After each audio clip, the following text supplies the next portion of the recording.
Thomas Paine, Sam Adams, Benjamin Franklin. These men spoke up for what they thought was right. From their courage came such documents as the Declaration of Independence and the Constitution of the United States. From their willingness to speak what was sometimes unpopular but right, we enjoy such liberties as freedom of speech, the right to keep and bear arms, and freedom of religion. There are those who still wish to oppress our freedoms, and there are still patriots willing to stand up and defend life, liberty, and the pursuit of happiness. Men like Zeb Bell, who honor our founding fathers and what they stood for. It's now time for Zeb at the Ranch, speaking up and defending your freedoms. Brought to you by Magic Valley Les Schwab Tire Centers and all of the other great advertisers on the program. And now, Zeb Bell.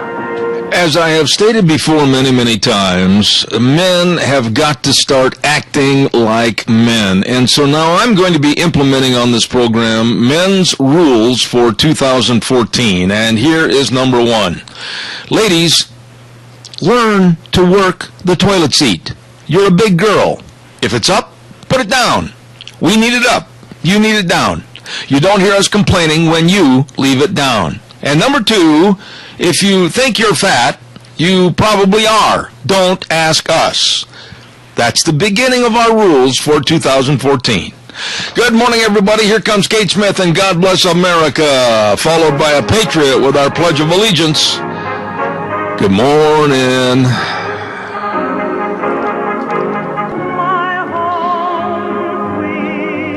Oh, thank you very much, Kate Smith, and God Bless America. I'm Zeb Bell. Welcome to Zeb at the Ranch, brought to you by our major sponsor, your Magic Valley Les Schwab Tire Centers, all 7 locations serving you. And, of course, with the best in tires, you better believe it, it's all there. And, of course, I love my pillow. I've got I love my pillows from Lee's Furniture, Floors, and More at 459 Overland in Burley. You just stop in and check it out today. And also our friends at Western Waste Services, always at your disposal. Start on the route service today. Call Kelly and the crew, 734-6969. Now, as you know, last week I had some abbreviated times on the air due to the fact the old leg just absolutely blew up on me, and there she was. Always there, ready to take over. She is Supergirl. Good morning, Gina. How are you? Well, maybe not Supergirl, but definitely helpful, and good morning to you. How you doing today? Ask me that in about 3 hours. Okay, so let's talk about football for a second. You watched football over the weekend? Do I walk on crutches? Exactly, yeah. And all I have to say is go Hawks. You know, I really did want the Seahawks to win. It was a nail-biter. No, I honestly didn't think that they were going to win. I'm not going to say that I'm a Seahawks fan, but I wanted the Seahawks to win, and I can imagine that Randy Wynn is still in orbit someplace, calling the tower for a landing someplace. And he's an avowed Seahawks fan, and I knew you were. And I really am glad, and I mean this to the nth degree, that Denver beat the Patriots. I didn't like Tom Brady, never have. Do not like Bill Belichick, and can't stand the team in general. Well, I'm in agreement with you. I've never been a Patriots fan. I've always been a Peyton Manning fan. Hate the Broncos, but I love Peyton Manning.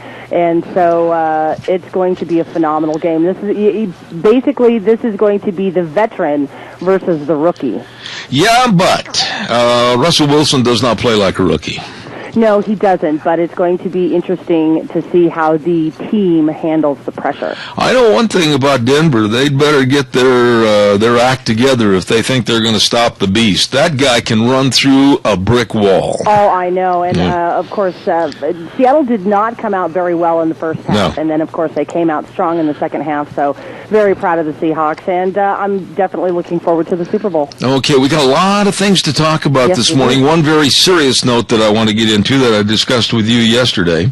Okay. And but right now we have Michael Rogers weather. Well, first we've got Al on for the pledge, and then Michael Rogers. See, that's what happens when you're taking drugs for pain and everything. A lot of things escape you. Like I had to look down and say, "Oh, this is the Zeb Bell program." Son of a gun, I didn't know that. All right. Here's Al. Good morning. It's nice to be second. Well, there you go. So how you feeling? I'm feeling better every day, thanks to all the exercise. La La Land again? Oh, stop with the La La Land. I haven't seen any rabbits or any great big aces or wild cards for at least 24 hours. Okay. I pledge allegiance to the flag of the United States of America, to the republic for which it stands, one nation, under God, indivisible, with liberty and justice for all. God bless you, Al. God bless you. Thanks. I'll tell you one thing. If these referees associations don't get together and start calling these calls like the rules state, then I say to hell with it. Just take the refs out and just let them fog it out right there on the field. Worst officiating I have seen for the entire season. I'm not going to pick on one game. I'm not going to label one game as being worse than another, but I absolutely think that it's time to scrutinize these people, and for those that have been in for a while, fire their little fannies out the door and bring somebody else in. Because they're not following the rules and regulations. No. They're letting it get away with Absolutely. a lot of crap that should have been penalized right off the start. No question about it, and it's making a mockery of the rule book. Yep. Okay, have a good one. All right, buddy. Thank you. I agree with you. Bye. Michael Rogers, weather. Good morning, Michael. I'm late as usual. Good morning. Okay, well, you're late as usual. I'll skedaddle in and out of here. Sunny for today. A few clouds, high 43, high tomorrow 45, over at low 38. There you go. Wow. Hey, Michael, good job, buddy. Thanks. What's it look like for the extended real quick? Depends on what part of the country you're going to be at. Right now, where you're at, you should be happy. If you're going to go to New York to that Super Bowl, you might want to take a snow shovel. Okay, buddy.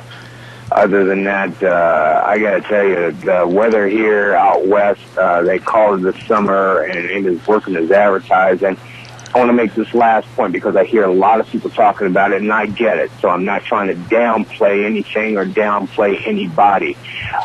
Folks are concerned about the water situation in the Magic Valley, and you have every right to be concerned about that. But keep in mind that all the snow that's bypassing you is sitting right over top of the Grand Tetons over Jackson Lake. I don't think you're going to have too much of a water problem this year. All right. There you go. Michael, God bless you, man. Thanks much. Michael Rogers, the best weatherman in the world. Thank you very much. Calls are welcome and appreciated. 436-2244. Let's pay some bills right now and tell you about SafeLink Internet. Oh, my. SafeLink Internet. And, of course, it is Idaho's #1 choice for wireless high-speed Internet. We really appreciate all their involvement on our program. And believe me, no contracts required, no credit checks, unlimited data, high speeds up to 15 megabytes. Pre-professional installation. These guys are good. Get a hold of them today, 677-8000. SafeLink Internet Services. I'm so glad we're on the program. You will be too. Also, when it comes to cleaning clothes, I only go to one place. And believe me, I've been going there for, 15 years now. They are absolutely the best. Daryl's Cleaners at 1223 Albion Avenue in Burley. And they're so honest. I mean, I can't believe it. I left a $10 bill in my old Wranglers, and there it was, clipped right to the pants when I picked him up. I mean, come on. I mean, honesty and integrity, it's all there, the way things should be at Daryl's Cleaners. I really appreciate these people at 1223 Albion Avenue in Burley. They are great folks, and I mean that. All right, give us a call, 436-2244, 1-866-927-4587. Ladies and gentlemen, I want to say something here on a personal note, and I talked to Gina about it yesterday, and I've talked it over with my wife. And I am going to say this and only say it once and not elaborate on it. I mean, I'm not going to take calls on it or anything else. I'm just going to say it the way it is. There was a note of criticism and a phone call that came into my home this last week that really, really disconcerted me and caused me a lot of stress. I have had this leg problem for over 5 years. I had a really bad accident with a horse about 4.5, 5 years ago, and it developed severe nerve damage with the deadening and dying of the nerves. And as you know or may not know, I've had polio, so it also has post-polio syndrome. The leg has been broken 3 times. There's a lot of atrophication with the leg. It had a valgus knee. It had severe arthritis. and also severe, very severe hyperextension.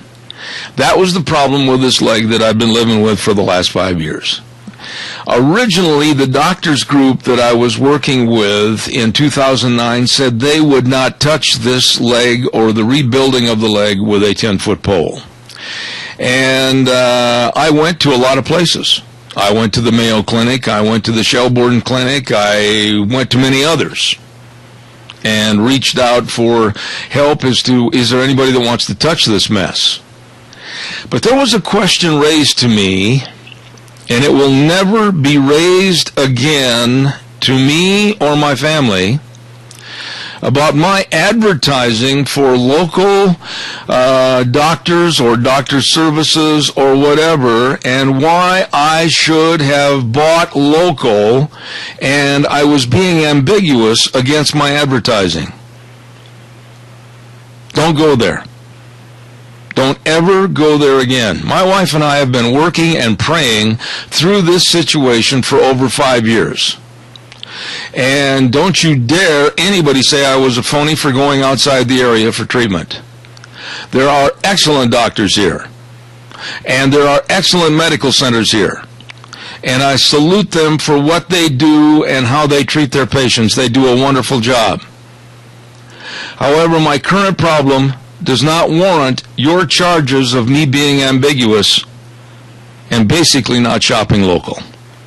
You did not know, nor do you know, the whole story. It gets me really emotional when I had that call and that charge, and I will not entertain those kind of calls ever again. Thank you. Calls welcome, 436-2244, 1-866-927-4587. Valley White Home and Ranch, don't forget, lots and lots of horse blankets and tack, and believe me, they've got all kinds of things over there that you need for old paint, and they've got pine shavings for your horse trailers and your stalls. They've got all the Smart Lick tubs and the Cattle Lick blocks. They've got everything over there.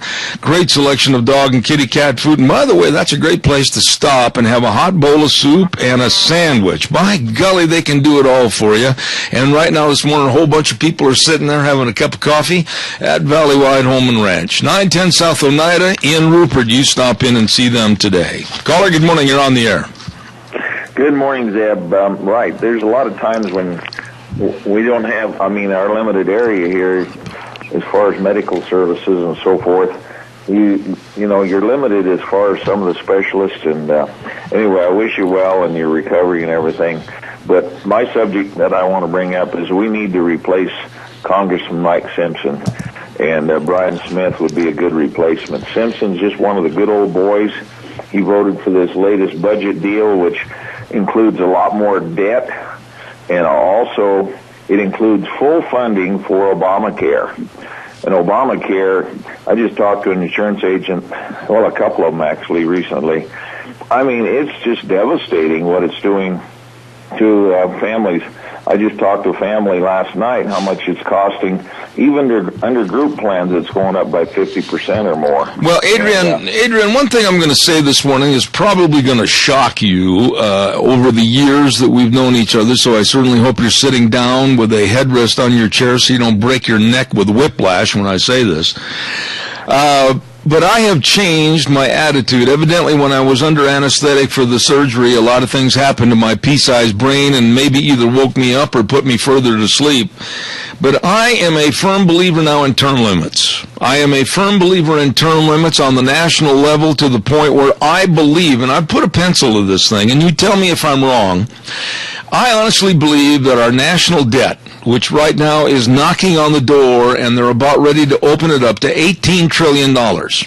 I believe with term limits, we can start to shift the expanding and growing debt ceiling down much lower, because there will not be the good old boy image and good old girl attitude in Washington, and they're there for a short time and they're not going to be able to fill the pockets of all the good old attaboys. I honestly think we need to clean house starting in 14 and go for implementation of term limits.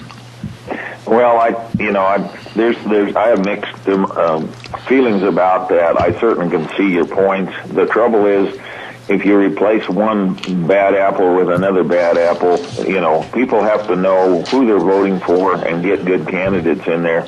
And unless they understand the Constitution and the kind of people you bring on your program on a daily basis, unfortunately, most of the people don't have a clue what's going on in the world. They're more concerned about tweeting and Facebook and so forth. Yeah, but wait, stop. You made a really good point just a minute ago. Let's elaborate on that. You said that we have to be very concerned about getting people that understand the Constitution. Well, wait a minute, Adrian. You know as well as I do that we thought we put some people in there that understood the Constitution, but when they get back there with the good old boys network, it seems like the Constitution, you find it floating someplace out on the Potomac. I'm sick of this attitude, and it doesn't seem whether they're new or whether they've been there 20 years, they're not doing their job. Well, that's true. I mean, in a lot of cases, and actually, Mike Simpson, when he got in the state legislature, I knew a mutual friend of his, and I can tell you, he was very conservative. He bought all the state legislatures Bastiat's The Law, which really limits. I mean, it's really a great book. It's a small book. If people haven't read it, it's called The Law by Bastiat. Well, anyway, after a year's time in Boise, somebody had gotten to Simpson apparently and said, you're not going to go ahead with this conservative attitude. So all of a sudden he switched gears. And he's been that way ever since. He's been a very liberal, rhino-type Republican.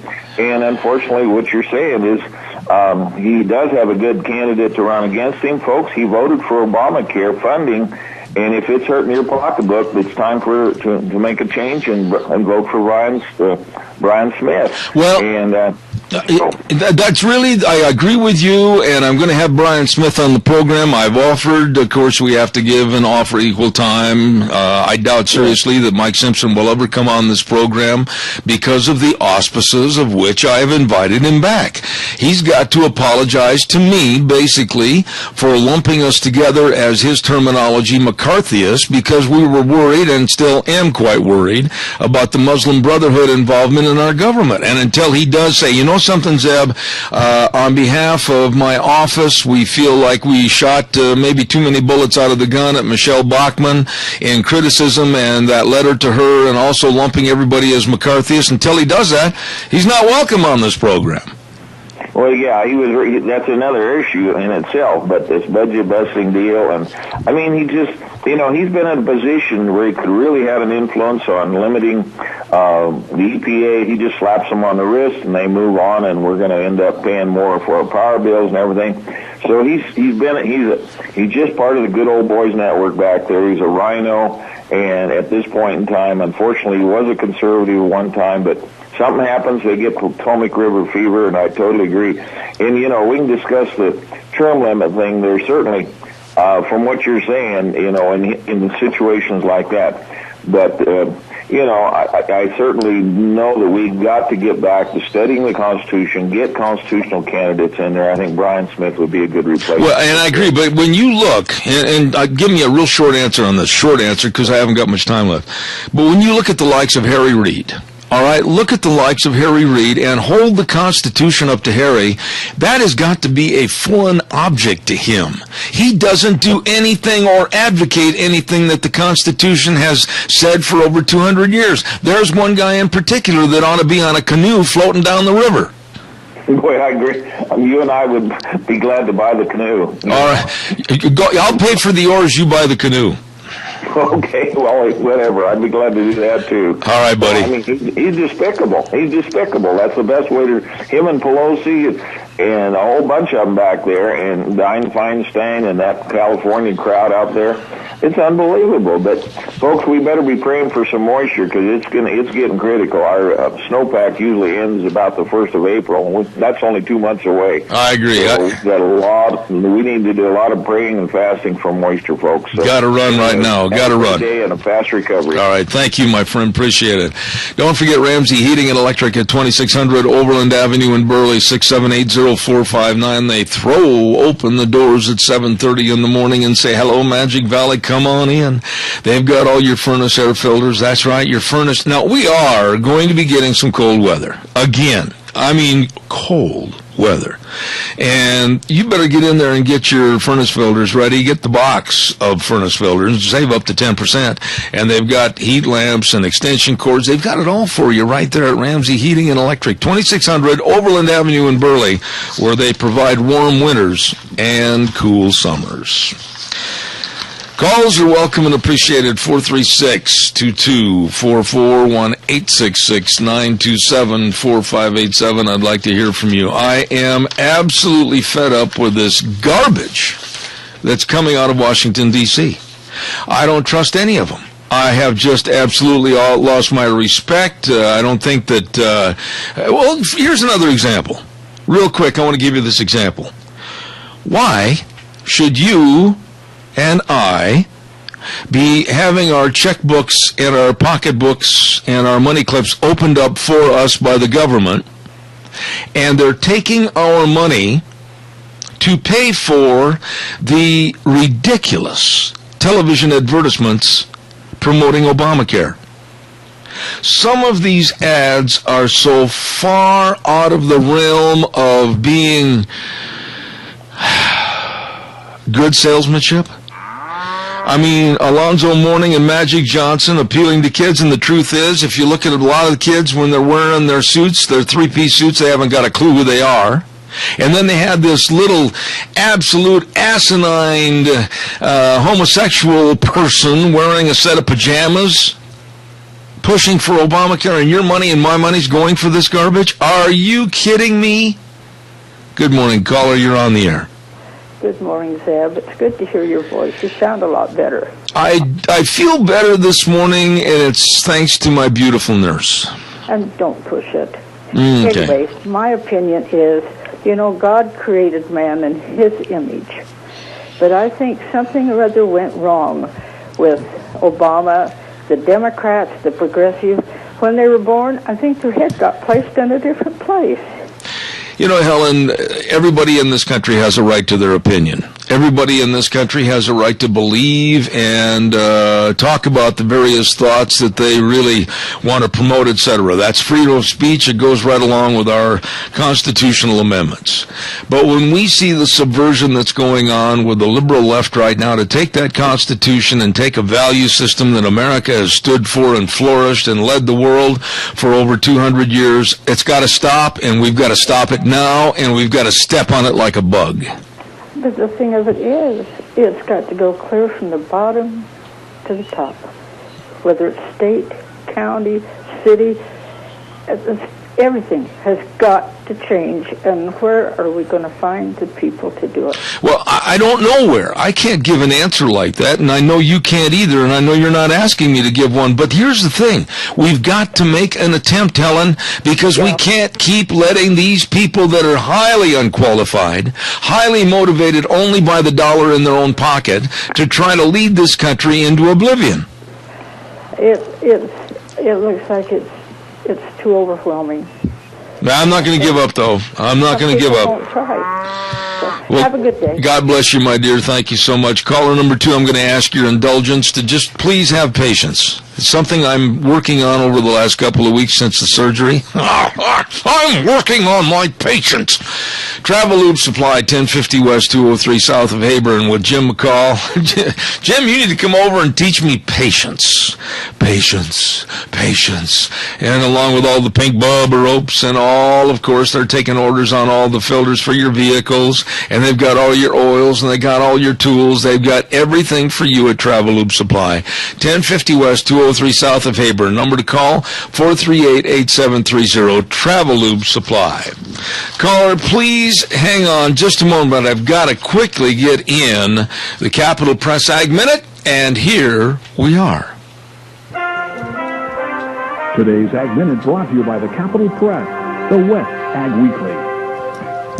Pacific Northwest hay growers will be increasingly squeezed on export prices until costs of shipping from Seattle and Tacoma equalizes more with Los Angeles. Exporters told growers at the recent Northwest Hay Expo that could take years, but growers need to get vocal with state legislators to help the ports, exporters say.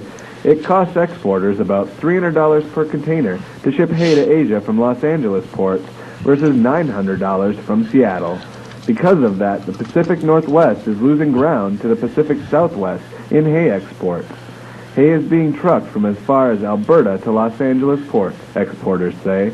For the Capital Press Ag Minute, this is Brandon Tenner.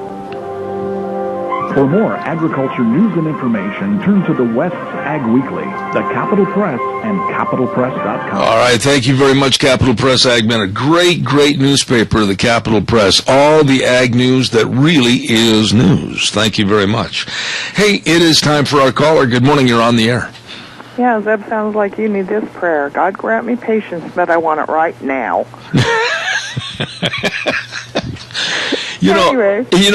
I really do appreciate your saying this, because my poor wife, and I got to bare my chest here and be really honest, since the surgery, since they let me come home, since I've been involved with all the wonderful people with the physical therapy, since I've been trying to get back into shape, I am frustrated and I want it now. Yeah, well, don't push it too fast, because if you do, it'll mess it up. But anyway, I'm changing the subject just a little bit. Yes, ma'am. That man who was put to death for the brutal murder of that pregnant woman and the subsequent suicide of her husband, I think that if that man's family sues the state or whoever and wins, then the victim's family need to turn around and sue them for everything they get because of the pain and suffering their families went through. I am so glad to hear you call in on that subject. And here's another reason why I'm glad to hear you call. I'm glad that you called because of from the woman's aspect. Number one, when I heard about that, it went longer than normal, and he suffered traumatically in his death on the table. You know what? The first thing that came to my mind is that was his just desserts for being such a heinous killer and taking not the life of just the mother, but also a little baby. And I had no qualms for any compassion to the family or to the killer whatsoever. My qualms and compassion went out to the family of the daughter that would never be a mother, that would never be a grandmother, that would never watch her children grow up. And for this family to have any right to sue for this financial gain, I hope it falls in the gutter. And if it goes through because of some stupid judge, then I hope the families of that, because they lost their sister, they lost their aunt, they lost their daughter, and the same thing with the husband. They lost their son, they lost their brother, they lost their uncle, you know. It drives me crazy. Yeah, but you know what else we lost in this country? We've lost our minds. We have lost the ability to discern right and wrong. We've lost the ability to say, there is a heinous killer, beyond a shadow of a doubt. He took the life of a young woman. What was she, 23 years of age, expecting their first child. But then also through grief, the husband committed suicide. This was a total devastation and destruction of a young family, and I am supposed to feel any sympathy for this man taking a few more moments to die? Are you kidding me? Yeah, exactly. And my understanding is the first drug they gave him put him to sleep. He didn't even know. That's right. You know? I mean, have you ever watched somebody who's been in mortal pain, like a cancer patient, slowly gasp for breath? Yeah. We don't even know if they're in pain. You know? I'm so glad you brought this up, because America's got to get their priorities set right. I mean, we are looking at the victims, and we're looking at the families, and we're looking at the horrendous crimes, and then America and the news media is turning this thing upside down for a sympathetic vein for the perpetrator of the crime. Exactly.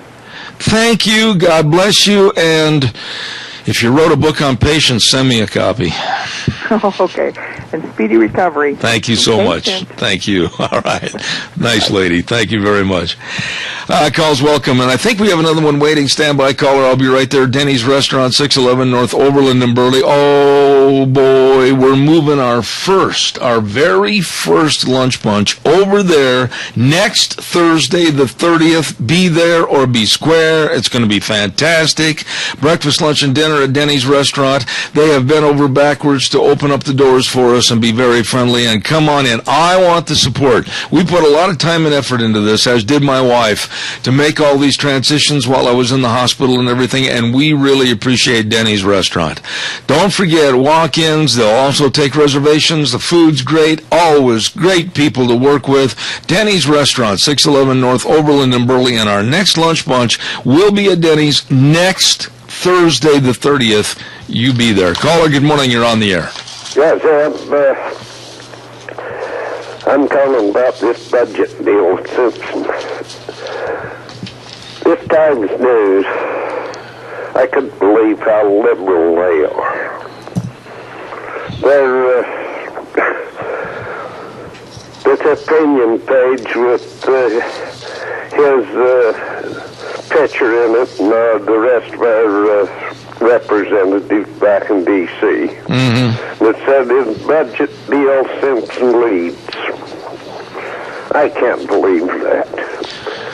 How long has it been since he's led anything for the state of Idaho?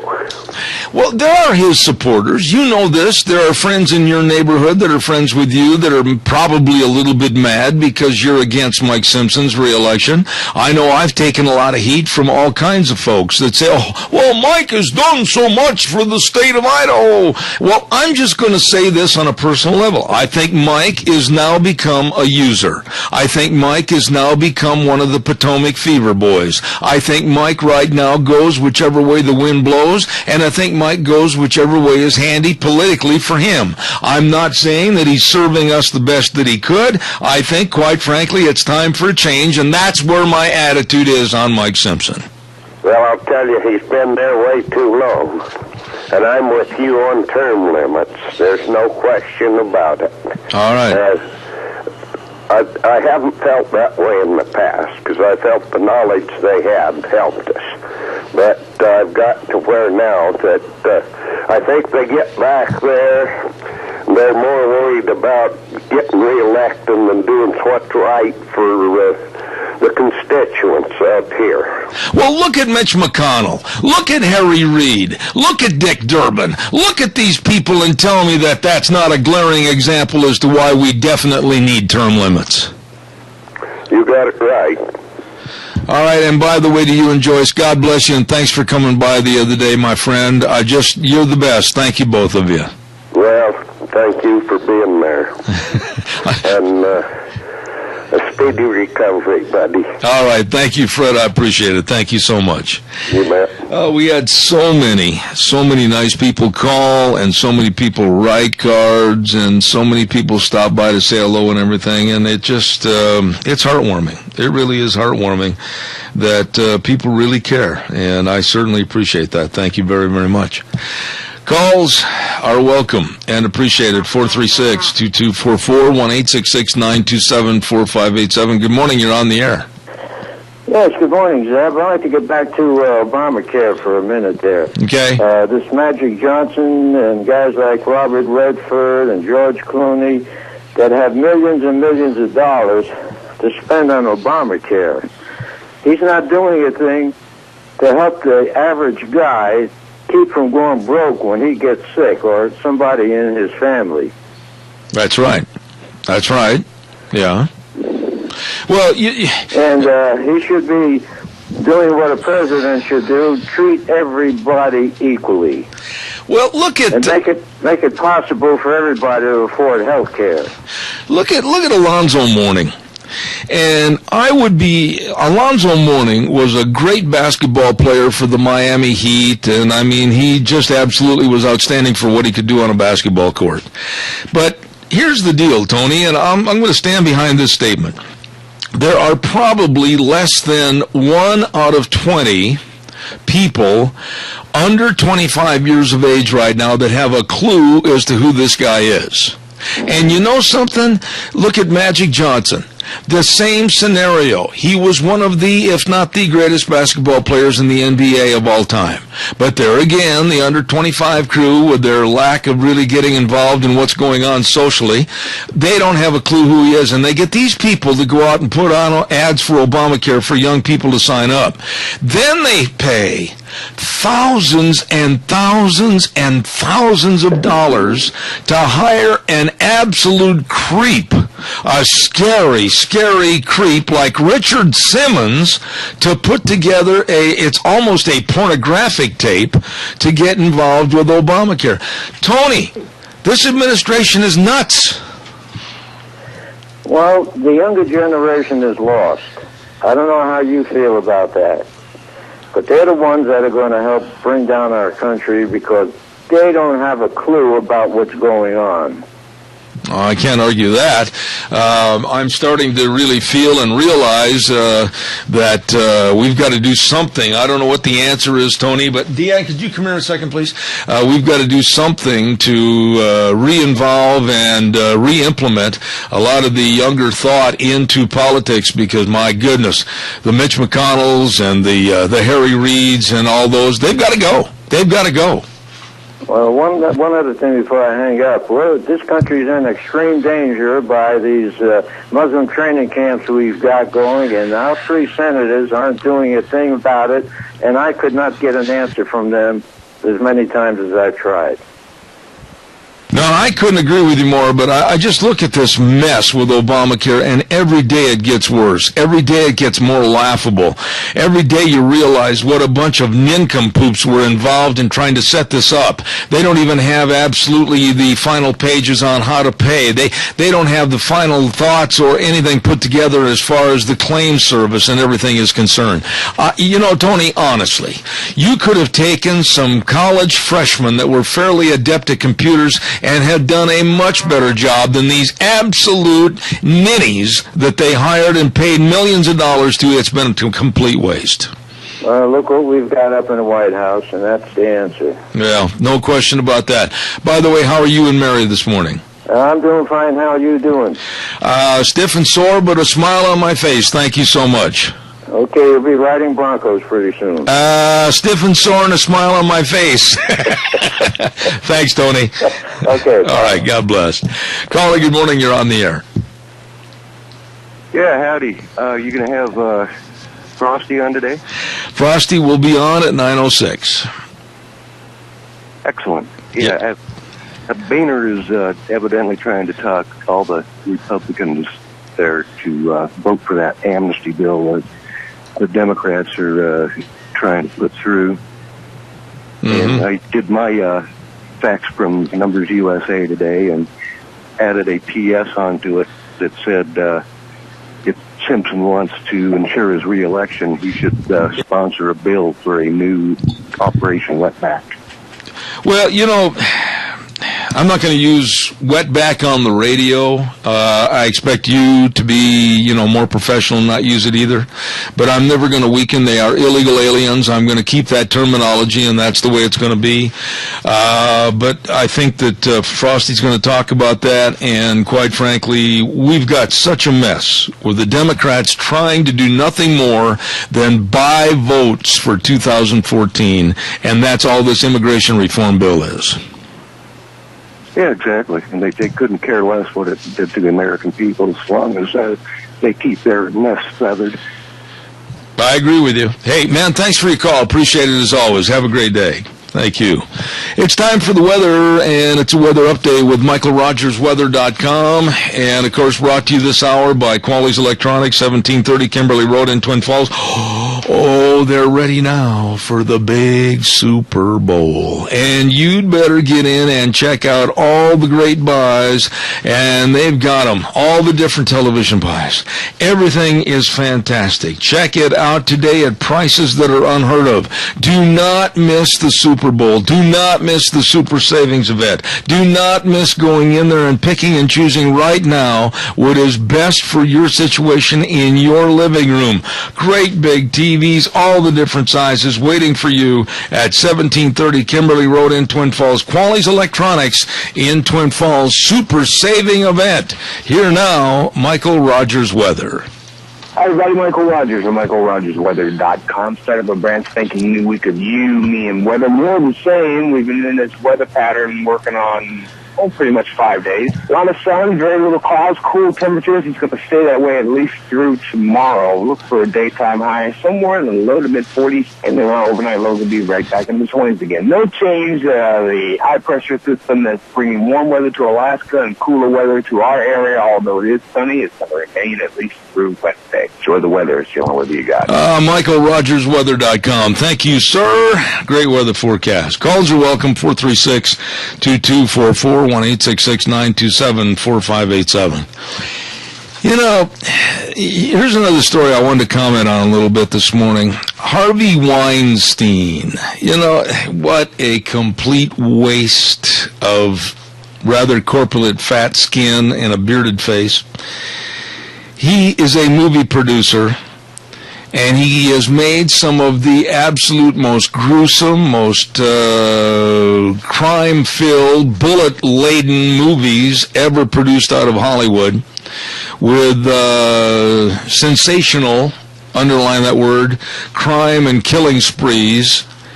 And he came out this weekend and said that he is going to make a movie that will kill the NRA, kill the National Rifle Association. And I thought, my goodness sakes, what kind of a man is this, Harvey Weinstein? He's going to dedicate, he said, the making of a film, and he's already picked one of the stars, Meryl Streep, and we all can remember the lovely Meryl Streep. You know, the know-it-all years ago when it came to the Alar scare regarding apples. Remember that? She came out with all of her scientific knowledge, all of her scientific know-how about Alar and how it's going to kill everybody if you eat an apple. And it literally destroyed the apple business, and found out then that she was wrong. She was completely wrong. And she shot her mouth off without having any ammunition. And so Harvey Weinstein is going to hire Meryl Streep as one of the actresses in this movie, soon to be titled, that is supposedly going to kill off the NRA and, quote, make them wish they'd never been born as an organization or a membership. What do you think about this? Here is a guy, and I won't even go to his movies. I wouldn't even think about going to his movies even before all this happened. The graphicity of what happens in that movie, with the killing and the maiming and the blowing up and the blood and the guts and the gore, will not go to one of his movies. He has made millions upon millions of dollars in showing graphically the death, mayhem, and destruction in his movies. And yet he comes out against the NRA. He comes out against you and I as private citizens wanting to protect ourselves and our homes, and says that basically every gun should be confiscated in the United States. And now he's going to make a very influential movie where a lot of crackpots with big money and influence with politicians will sit there and go, "Ah, boy, Harvey, we're with you 100%. What a bunch of phonies. What a bunch of real phonies. Hollywood with the Tom Cruises. Hollywood with the George Clooney's. Hollywood with the Meryl Streeps. Hollywood with the Michael Douglases. Hollywood with now this kind of an attitude. They're all nuts. They're all nuts. Matt Damon, the list goes on and on. Give them a cause, and they destroy America. Give them a cause, and they destroy your and my life. 436-2244, 1-866-927-4587. Please give me a call. I'd like to hear from you this morning, if you would, please. While I'm waiting for your calls that I know are coming in, I want to remind you, yes, this is Martin Luther King Jr. Day. No, I am not going to talk a lot about it. Now, you're probably saying to yourself, why? Well, I'm not going to get involved in it to the degree where I know there's a lot of closures, which I'm not in favor of. I'm not going to get in favor of a conversation about MLK, Martin Luther King, the benefits of what he tried to do, what he did do, a lot of the things that were in the background in his life that need, I think, to be brought out in fairness to the situation. Not going to do that. I'm just going to mention this is Martin Luther King Jr. Day, okay? And we'll leave it at that. Don't forget your Magic Valley Les Schwab Tire Centers. All 7 locations serving you. Lane and Rupert, Dave on Blue Lakes and Twin, Mike and Buell, Mike and Jerome, Twist Family and Paul, John on Pole Line in Twin Falls, and one of the happiest guys absolutely in the universe right now, Randy on Overland and Burley. I mean, he's sitting there wearing the Seahawks jersey. He's got his helmet on. He's sitting there behind his desk gloating like a Cheshire cat because his Seahawks are going to the Super Bowl. Well, for all your tire needs, whatever you need for safe driving tires for this winter, they've got them all. And don't forget, they've got all the tire chains, and they've got all the snow wheels, they've got all the batteries, they've got all the shocks and struts, the front end alignments. They've got everything at all 7 locations of your Magic Valley Les Schwab Tire Centers. Good morning, caller. You're on the air. Can you hear me okay? I'm listening fine. Okay. An earlier caller mentioned about the left-leaning so-called newspaper we have in Twin Falls. Mm-hmm. Look at the names on the editorial board.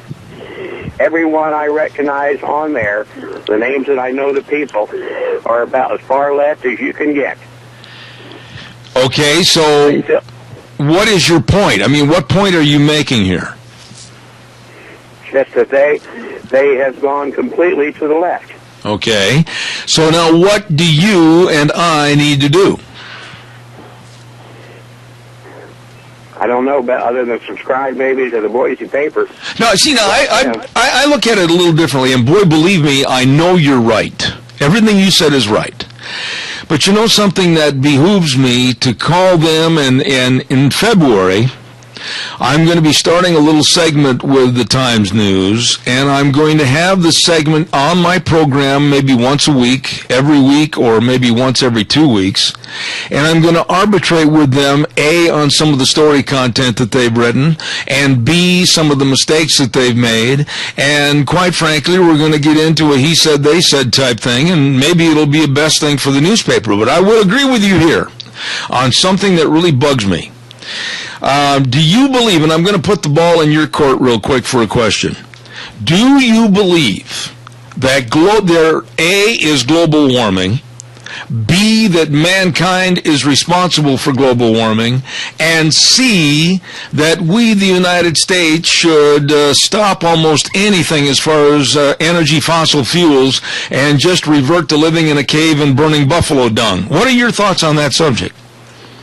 The only part I agree with that I think that's correct is that, yes, there is global warming. Okay, now wait a minute, stop. Prove it. How do you prove that? How many feet of ice here? How do you prove that, though, sir, that there is global warming when the temperature around the globe has not increased at all? As a matter of fact, it's gone down over the last 17 years. Wouldn't it be easier... I agree with you there. Wouldn't it be easier, sir, quickly, just answer this. Wouldn't it be easier to say, yes, maybe over the last decade there has been global warming, but...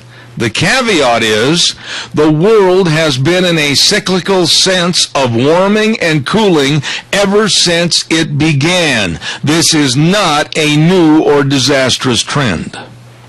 You are exactly right. That's what the Times News won't admit. And that's what the Times News and some of their editors, they treat everybody with a difference of opinion like they're dumber than Ned in the first grade reader, and I'm offended by that, and I think you are too. Yes. One other comment, quickly. I think Sharon and Gina did an excellent job while you were off. I am going to comment on that in about 2 minutes. Thank you so much, and I appreciate your call. Thank you. Thank you. God bless. Caller, real quick. You're on the air. It'll only take half a second. Okay. On Harvey Weinstein, however you pronounce it. Yeah. I'll bet you that he has armed guards guarding him. Oh, he does. He does. Absolutely. These people are the biggest phonies that ever put on a size 12 loafer. Well, he needs to look at himself before he does anybody else. Well, as far as Harvey looking at himself, if you looked at Harvey, he's not much to look at. Well, I don't want to look at him. Okay. Dal, God bless you, man. Thanks. Okay. All right, thank you. The caller just a moment ago said something that needs to be elaborated on, and I want to say that if I could. As a matter of fact, the caller read my mind. While I was gone, I was blessed with the two wonderful ladies over at the station that had everything all put together for me, and that's Sharon Hardy Mills and, of course, the lovely Gina Jameson. This is not a one-horse operation, never will be. If it becomes that, then I'll leave and retire, because it's absolutely grown into one of the biggest radio programs in the entire Northwest. And I have the best of people. Thank you, Sharon Hardy Mills. Thank you to the lovely Gina Jameson. You can trust Gina that it's going to be done, it's going to be done right, and it's going to be done on time. And one other lady that needs to be thanked because of everything she did to get ready for the departure to the hospital and the surgery is my lovely wife, Deanne. You talk about a guy that's been blessed with people that care and are diligent about my business and how it runs. All three of those people fall into that category. Thank you is not enough. Thank you is not enough. And I extend God's blessings to each and every one of them for everything they did. Well, we do it because we love you. I appreciate it, Gina. God bless you. And you know, I'm going to stand up for a few minutes, and then I'm going to sit down for a few more minutes, and I'll see you back here in 6 minutes, okay? You got it. I'll be here. All right, thanks.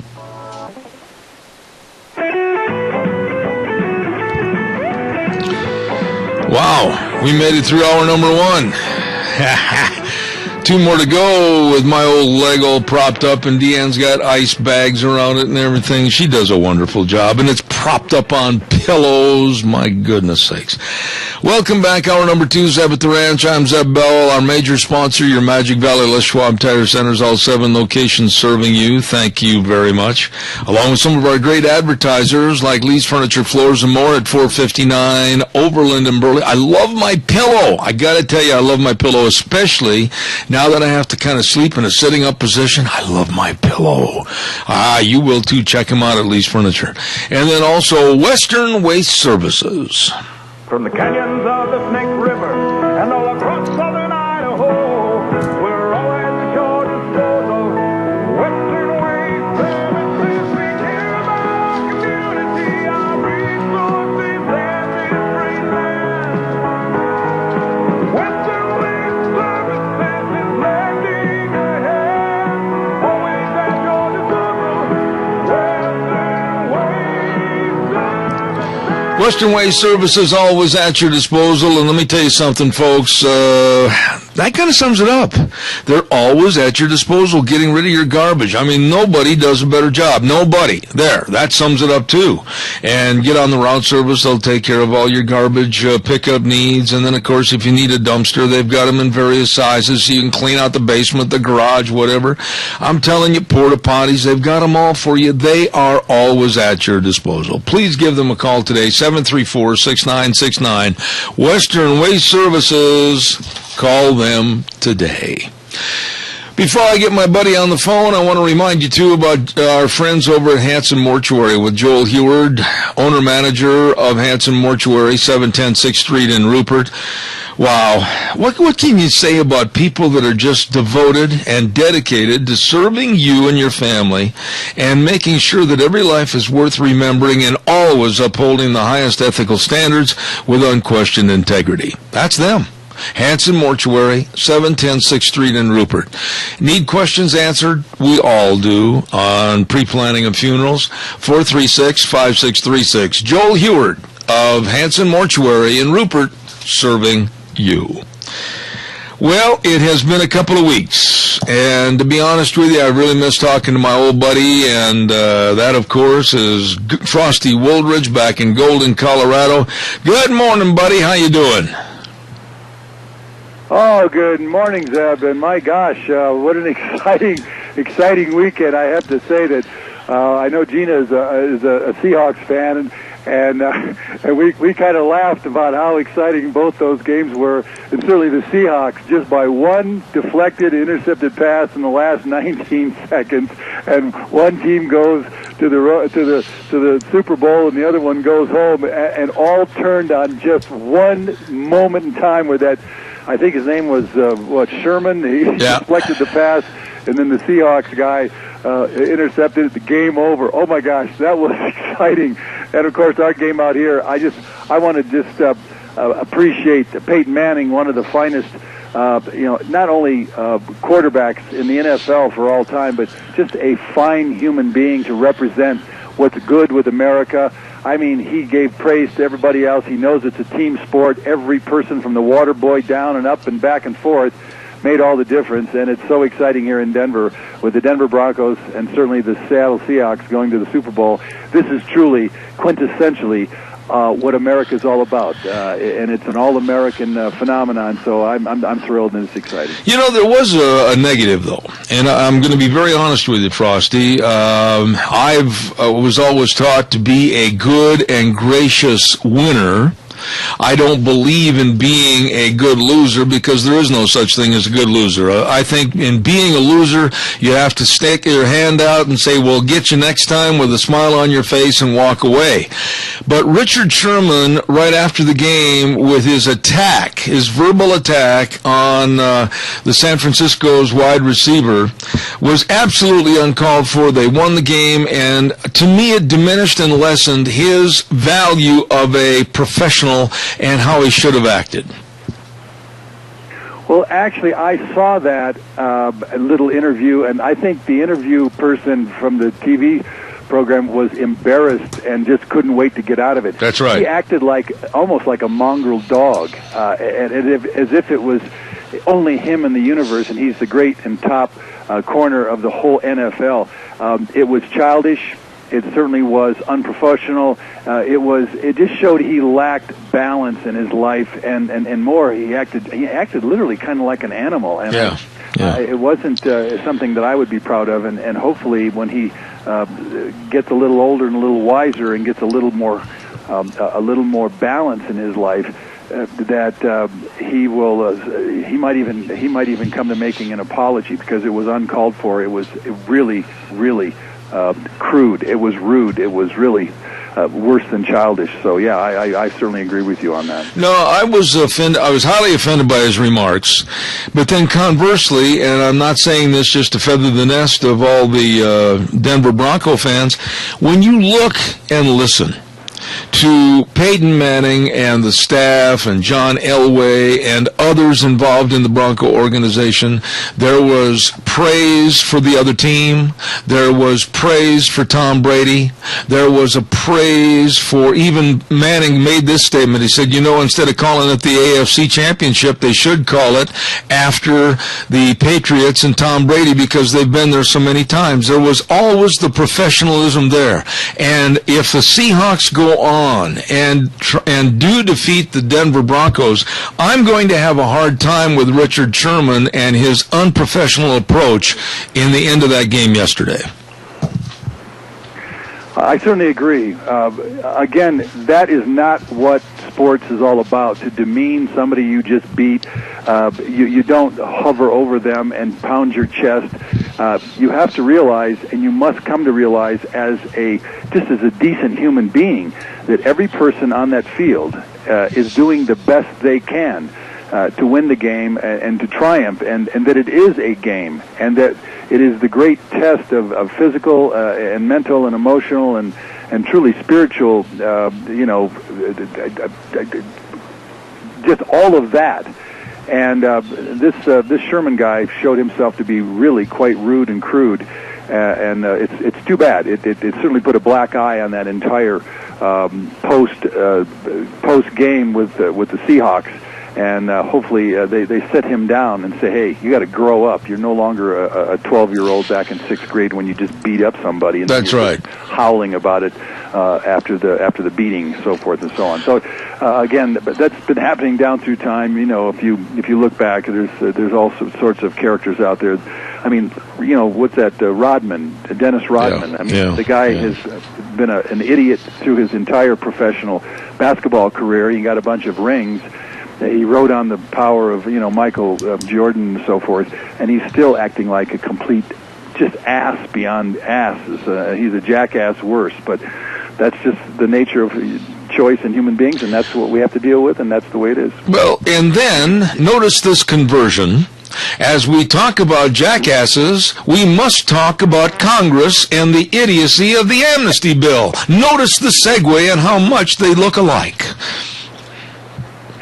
Well, they certainly do, and you know, I've just written a piece that I hope you all go to News with Views and pick it up, and it's called "Everything You Said Is Coming True." And as you and I have been sitting here and talking over these years, the forest fires that are burning through California right now, and that California has been stated as an emergency state of water, a water emergency, and Governor Brown this week has said that the drought is now 62% of all of California. And so anyway, I wrote this piece on it, and you can go to newswithviews.com or beforeitsnews.com or even Freedom's Phoenix, ladies and gentlemen. And I'm telling you, I just nailed this thing down. This lady wrote me and she said, Mr. Wooldridge, everything you write about on immigration, population, and environment is coming true. It makes me sick for my children. Ladies and gentlemen, you better get sick for your children, because this is only the beginning. We're about to, if this moronic Congress, led by a moronic 100 representatives who passed the Senate Bill 744, if it gets passed as it now stands in this House of Representatives, when you look at California with a 62% drought right now, water crises coming in like crazy, and yet they're on course because of Senate Bill 744 to add 20 million more people to California here in the next 36 years. That's 36 years, folks. We got a problem. And of course, I talk about it in my book, America on the Brink, the next added 100 million Americans, and I led off with California as being the bow of the Titanic of America. Not only will California add that 20 million, but the United States is going to add 100 million of them, and no one seems to understand the enormity of this. I've tried to get on Brian Williams, I've tried to get on Diane Sawyer, Pelley, Blitzer, Charlie Rose, David Gregory, Shepard Smith, Bob Schieffer. I've tried to get on 60 Minutes as a speaker. A present day Galileo, or even a Thomas Paine had common sense, and yet they won't touch this thing. And yet here's Governor Brown says, I think the drought emphasizes we do live in an era of limits, that nature has its boundaries, unquote. And I have been saying that, and what I brought out in this thing is this, ladies and gentlemen, while the politicians in Washington, D.C. won't deal with it, and the American people remain as clueless as a pot of geraniums left out in the hot sun in Arizona, while the owners left on vacation with no provision to water them. What do you think the result of those geraniums is going to be? Or petunias? And the answer is the geraniums are going to die from the lack of water. And once they die, ladies and gentlemen, nothing brings them back. And ladies and gentlemen, if this 744 bill passes, we will get 100 million immigrants landing in America, and then nothing can change our fate, just like those geraniums. And as a matter of fact, I quoted Jim Wright, the U.S. representative, and he wrote a book, The Coming Water Famine. He wrote it in 1966, and he said, and I'm quoting, "The crisis of our diminishing water resources is just as severe, if less obviously immediate, as any wartime crisis we have ever faced. Our survival as a nation is just as much at stake as it was at the time of Pearl Harbor, or Argonne, or Gettysburg, or Saratoga," unquote. Absolutely. That's what we're facing here, yeah. And thank God you and I are speaking about this, and everyone, NumbersUSA.org, CAPSWeb.org, that's CAPSWEB.org, and FAIR, FAIRUS.org. Join those organizations and empower yourself, because if we don't, ladies and gentlemen, we are going to see ourselves in this nightmare that's coming at us within 3 decades. All right, we got a caller with a question. Go ahead quickly with your question, please. Yeah, just Frosty. There's a show called Elysium with Matt Damon, and it shows a picture of Los Angeles in 2054, and you talk about 2050 and where we will be, and it shows Los Angeles from the air, and it's literally looks like Mexico from the air on a border town. And you know, you say, well, what made them decide to think that that's how it was going to be? Do they believe that too? I mean, why did they decide to do that? And then I got one more thing to say. You know, we talk about Richard Sherman being less than principled or you know, whatever you want to call it. But you look at these MSNBC anchors who are by far worse because they're dictating, you know, the things that are going on in our country, and people believe it. And Martin Bashir, Schultz, and O'Donnell are every bit as offensive as Mr. Sherman ever was. Thanks. All right, appreciate it. Go ahead, Frosty. Respond, please.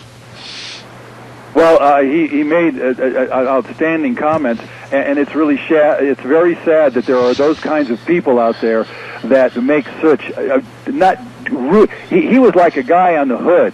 Hey, what's up, MF, and so forth and so on. That kind of a Sherman guy, he just lacks the humanity of an adult, and he's really brash, childish, and so forth. And those kind of people, we just do the best we can to either straighten him up. The coach should straighten him up and square him away, or we should just ignore him. As far as that Elysium, the movie, that's exactly right. Ladies and gentlemen, I wrote a 16-part series. You can go to newswithviews.com, or you can go to Freedom's Phoenix, and you can see all 15 parts, and it's titled What America Will Look Like in 2050. I can tell you, I have already seen what America is going to look like in 2050 if we continue on this immigration invasion. And the key is, you don't want that to happen. You don't want the Elysium movie to manifest in this country. And the key is, we must take the 3 organizations that I keep telling you about to empower ourselves, because now we have well over 2.5 million Americans who are on the phones, calling the reps, stopping 744. So we have a very good chance of stopping this thing and saving ourselves from really manifesting or moving in and toward a movie like Elysium with Matt Damon. And it is scary. It should scare everybody, Zeb, because that's what's going to happen to our country if we don't stop mass immigration into our country. Well, and it's not only the mass immigration into our country, and it's not only the problems that are coming across the border, it's not only the absolute buying of the vote from the liberal left, it's another problem too. We're developing a totally divided society in this country, and I want to hear your remarks on this, because here we have the black population today celebrating basically Martin Luther King Day, and then there's this Dartmouth professor that said it is nothing more than a far-right imperialist holiday, and it's an excuse to protest far-right imperialism and discriminate against conservatives and independents. Every single day, every single person that a day has been set up to recognize, or a group has been set up to recognize, now is being attacked by the liberal left, and they're using any and all message and method they can to destroy the fabric and morality of this country. It's not just the Mexicans, it's not just the infiltration across our borders, but it's also everything else in this country is becoming so fragmented underneath the worst president ever to be in office, Barack Hussein Obama. Well, and his middle initial will give you an example of why he's the worst president of the United States, because he simply isn't a president of America. He is a president that got into office through the emotional backlash of slavery, of racism, and all the other things. Totally an incompetent president. But what I want to really bring to your attention, and this wasn't written by me, but it's exactly what I've been writing about, and this author, it was just written 10 things that will happen if Barack Obama continues to systematically legalize illegal immigration, and I'm just going to go over them very quickly. Number one, there will be fewer jobs for American workers, and our working poor will be totally taken out of the jobs. Number two, wages for American workers will continue to decline. So, therefore, our quality of life and standard of living will continue to decline as we all start having to live in trailers. Number three, illegal immigrants will overwhelm our welfare system. And as I've said in the past, $346 billion per year across 15 agencies. Wait till we get another 100 million immigrants into this country. Number four, Mexican drug cartels will establish a presence in nearly every city in the United States. Your kids and my kids don't stand a chance against these people. Number five, there will be increasing anti-American violence inside the United States. I've already said this, and of course, you're seeing it right now. Number six, massive bribes will corrupt our judicial system. Our judicial system right now is not even enforcing the laws on the books. Can you imagine what's going to happen with 100 million more immigrants? Number seven, gang activity will continue to grow in the United States by leaps and bounds. Number eight, the decline of our healthcare system will continue to accelerate because we're going to put another 100 million people into our country, ladies and gentlemen. Number nine, legalizing illegal immigrants will cause a huge shift in voting patterns. In other words, we're not going to have our own country anymore. It's going to be taken over by the majority vote, and the majority vote will be Hispanic Mexican by 2042. Number 10, there will be a flood of new illegal immigrants. In my book, America on the Brink, the next ad of 100 million Americans, I discovered that anywhere from 50 to 100 million more refugees are going to be looking for a new home inside of the next 10 years, ladies and gentlemen. They're going to be flooding into Canada, into America, into Europe, and into Australia. So we're in trouble, Zeb, and no one wants to talk about it up there, not Brian Williams, not Diane Sawyer, not Scott Pelley, not 60 Minutes, because I've written them, I've tried to get on, I've tried interviews, and they are ignoring this thing. So, yes, we're in trouble, and it's not going to get any nicer with another 100 million immigrants added to America. Let me throw something at you here in regards to whether it's Brian Williams, I don't care who it is, the so-called social elite involved in the media. Are they just ignoring you? Are they sending letters back stating that they have a different position, that they don't want to say or do anything on their air? I mean, if they have the arrogance, and I know many of them do, if they have the arrogance that they are the one size that fits all as far as knowledge is concerned, to be purveyed to the American public as the knowledge guru, we're in trouble.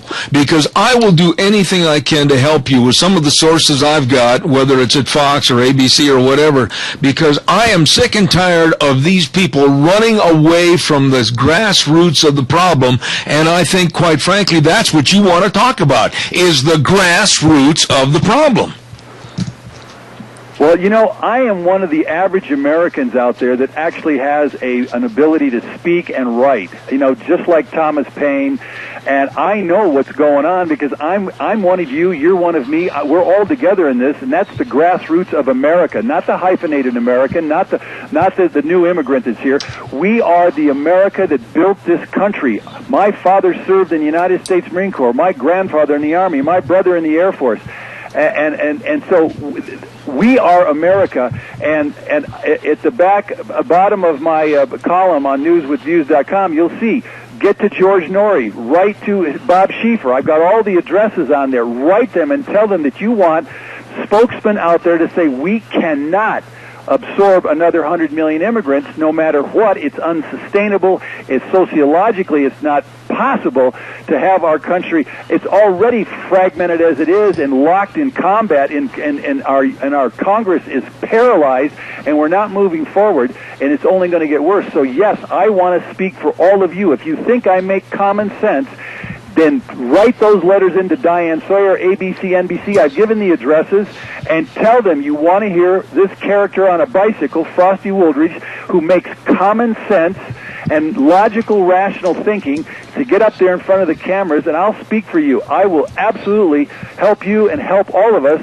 to change the course of history. We must stop mass immigration. We must stop 744 from passing, or otherwise, again, that geraniums, that dandelion patch, that flowers that we don't water will all die. America, in the process, of course, will be literally completely paralyzed and stricken with all the problems that the third world suffer right now, they will all come here to America. So, yes, I want to speak, and the only way you can do that is if all of us keep writing to those addresses. So I'm ready to go, Zeb, and you and I know that we can make a major impact by getting on national TV and radio. Absolutely. Well, listen, man, I've got to run. I'm out of time. We'll run. Me sitting here with ice packs all over my legs and my leg up on pillows, I'm not going to be running too fast. But I will say to you, my dear friend, God blessings, and we'll look forward to seeing you next week. Okay, well, thank you, Zeb, and God bless and Godspeed, and may you get really healthy and have all those issues heal up. And I salute you, my dear friend. All right, God bless you, Frosty. Thank you so much. Frosty Woolridge, Golden, Colorado. Always look forward to Mondays with Frosty. You know, do you really sit down sometimes and think about life insurance? Do you go, you know what? I don't think we've got a policy. Or do you sit down and say to yourself, well, I don't think we have a health insurance policy, or about retirement planning, or employee benefits for your business. I mean, hey, don't put it off. Call Cameron and Siemens Insurance today. The number's 436-4424. That number again, 436-4424. Dean and Todd are dedicated and responsive to your needs, so get a hold of them today. Cameron and Siemens Insurance, Highway 24 in Rupert. Stop over and see them today. Really good folks. We're going to have our friends with ADF with us in just a few minutes, and I don't want you to forget about all the things that are going on at Lee's Furniture, Floors, and More. You know, I mentioned earlier this morning I love my pillow. I've got one of those absolutely great memory foam pillows, and it is phenomenal. It loves me. My pillow loves me, and I love my pillow. I got back from Salt Lake City, and I have this I Love My Pillow memory foam, and I can get it all wadded up just the way I want, and it stays there. And I'm comfy. You're going to love it. Check it out today at Lee's Furniture, Floors, and More. And check out, too, all the different furniture, all the sofas, all the recliners, all the absolute furniture you need for your home. They've got kind of a good, better, and best when it comes to all the carpet. Yeah, they've got great carpet, they've got greater carpet, and they've got super great carpet at prices that'll knock your socks off. Check it out today at Lee's Furniture, Floors, and More, 459 Overland in Burley, serving you. I'm a little tired this morning. Gina, are you right there before I take my next guest? I am. I'm on hold right now. So am I. I'm on prop. Do you know what that means? Evidently she's gone. Okay, well, she had to take that call. It's time to go with the Alliance Defending Freedom, and I believe at this time we're going to have with us the senior counsel with the Alliance Defending Freedom, Stephen Aden. And good morning, Stephen. How are you? Great. How are you? Not too bad. Where are you calling from? Washington, D.C.? Yes, I'm in the Alliance Defending Freedom offices in Washington. Oh, my goodness sakes. And what is the weather doing back in Washington right now this morning? Well, we're in for some snow, but that's all right. That won't stop multiple hundreds of thousands of people from marching on the Mall on Wednesday to remember the lives lost since Roe versus Wade. Mm-hmm. Okay, and that's coming up. 41 years of woe. 41 years of woe. Would you describe that a little bit in case people aren't aware of what you're talking about? Well, that's 41 years since the Supreme Court made abortion legal in all 50 states in 1973.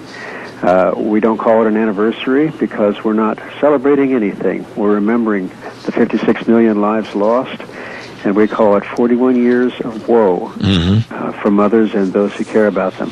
I see. You know, when I was reading the cheat sheets for this morning about the U.S. Supreme Court to hear arguments this coming Wednesday on Cradle of Liberty buffer zone case, Wow. Stephen, I got to tell you, this isn't America anymore. What happened? The very first paragraph of this says it all. Attorneys with Alliance Defending Freedom will be available for media interviews on Wednesday following oral arguments at the U.S. Supreme Court regarding the constitutionality of a Massachusetts law that creates a 35-foot buffer zone restricting pro-life advocates from speaking with people entering abortion facilities. My goodness, now the laws are going to stop us from talking to each other? What's going on here? Well, Zeb, that's a good news, bad news situation in Massachusetts. The bad news is that you're right. The state of Massachusetts is so pro-abortion that it wants to stop loving pro-life counselors from even getting close to the front doors of an abortion mill.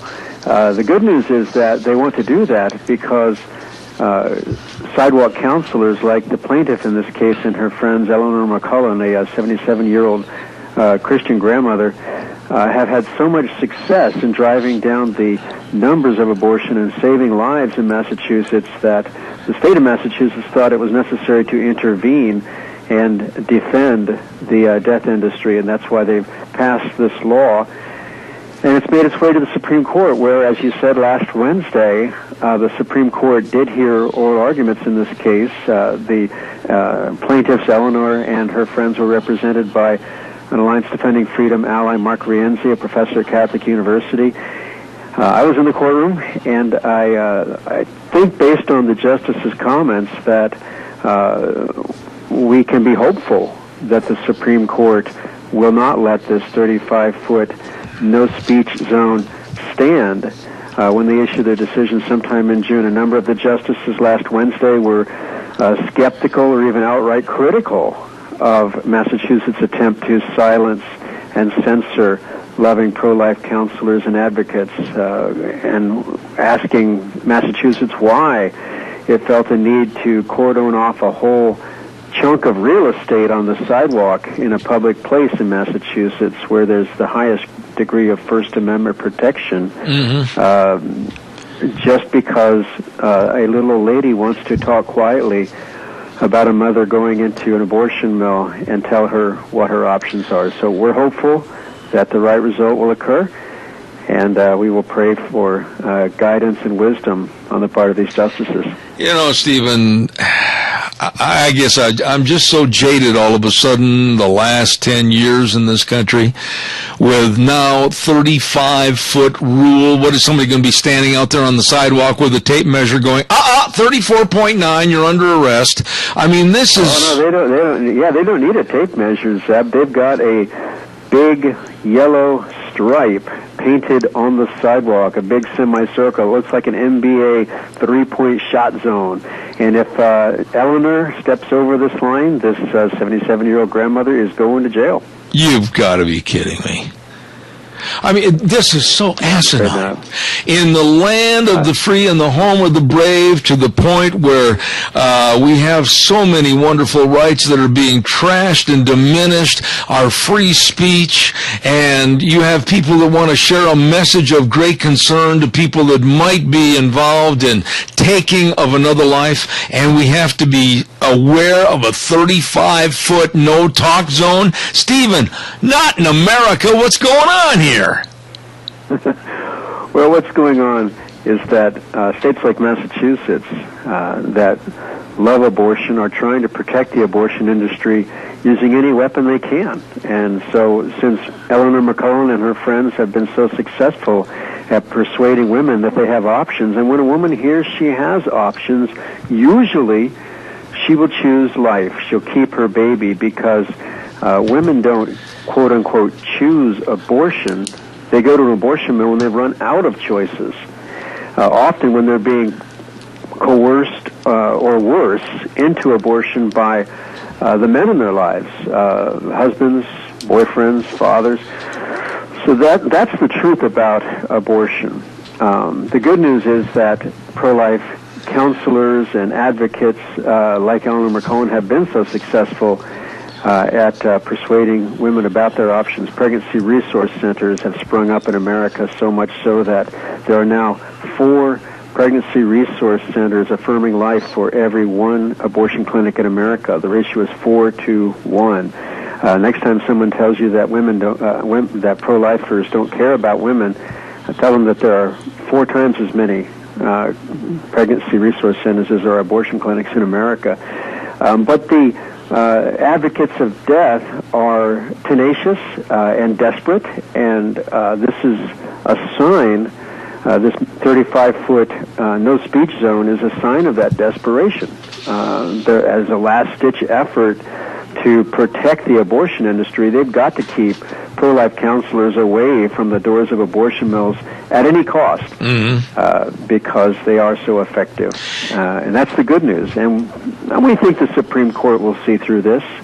We think the Supreme Court will strike down this no-speech zone and affirm that pro-life counselors like Eleanor have the right to speak where they do. That's the beauty of this country. We have recourse through the courts and Alliance Defending Freedom allied attorneys, over 2,000 of them across the country, are vigorous in defending those rights, and we think that in this case, once again, the highest court in the land will direct the lower courts to protect the speech of pro-life advocates. One can only pray.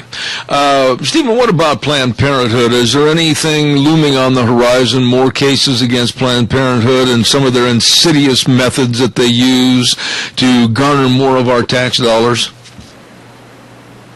Well, yes, there are more cases all of the time. We, in fact, just filed one in Colorado on behalf of a former Department of Health director there, Jane Norton, challenging the unconstitutional provision of state taxpayer dollars to Planned Parenthood of the Rocky Mountains. They've been having their pockets lined by liberal Colorado governors for several years, and through some Freedom of Information Act requests, we've uncovered that illegal subsidization, and our lawyers are in court challenging it, asking the courts to give the taxpayers back the money that's been illegally lining Planned Parenthood's pockets. There are other cases ongoing. In Texas, the Planned Parenthood there recently signed a $4.3 million settlement with the state of Texas to reimburse the state for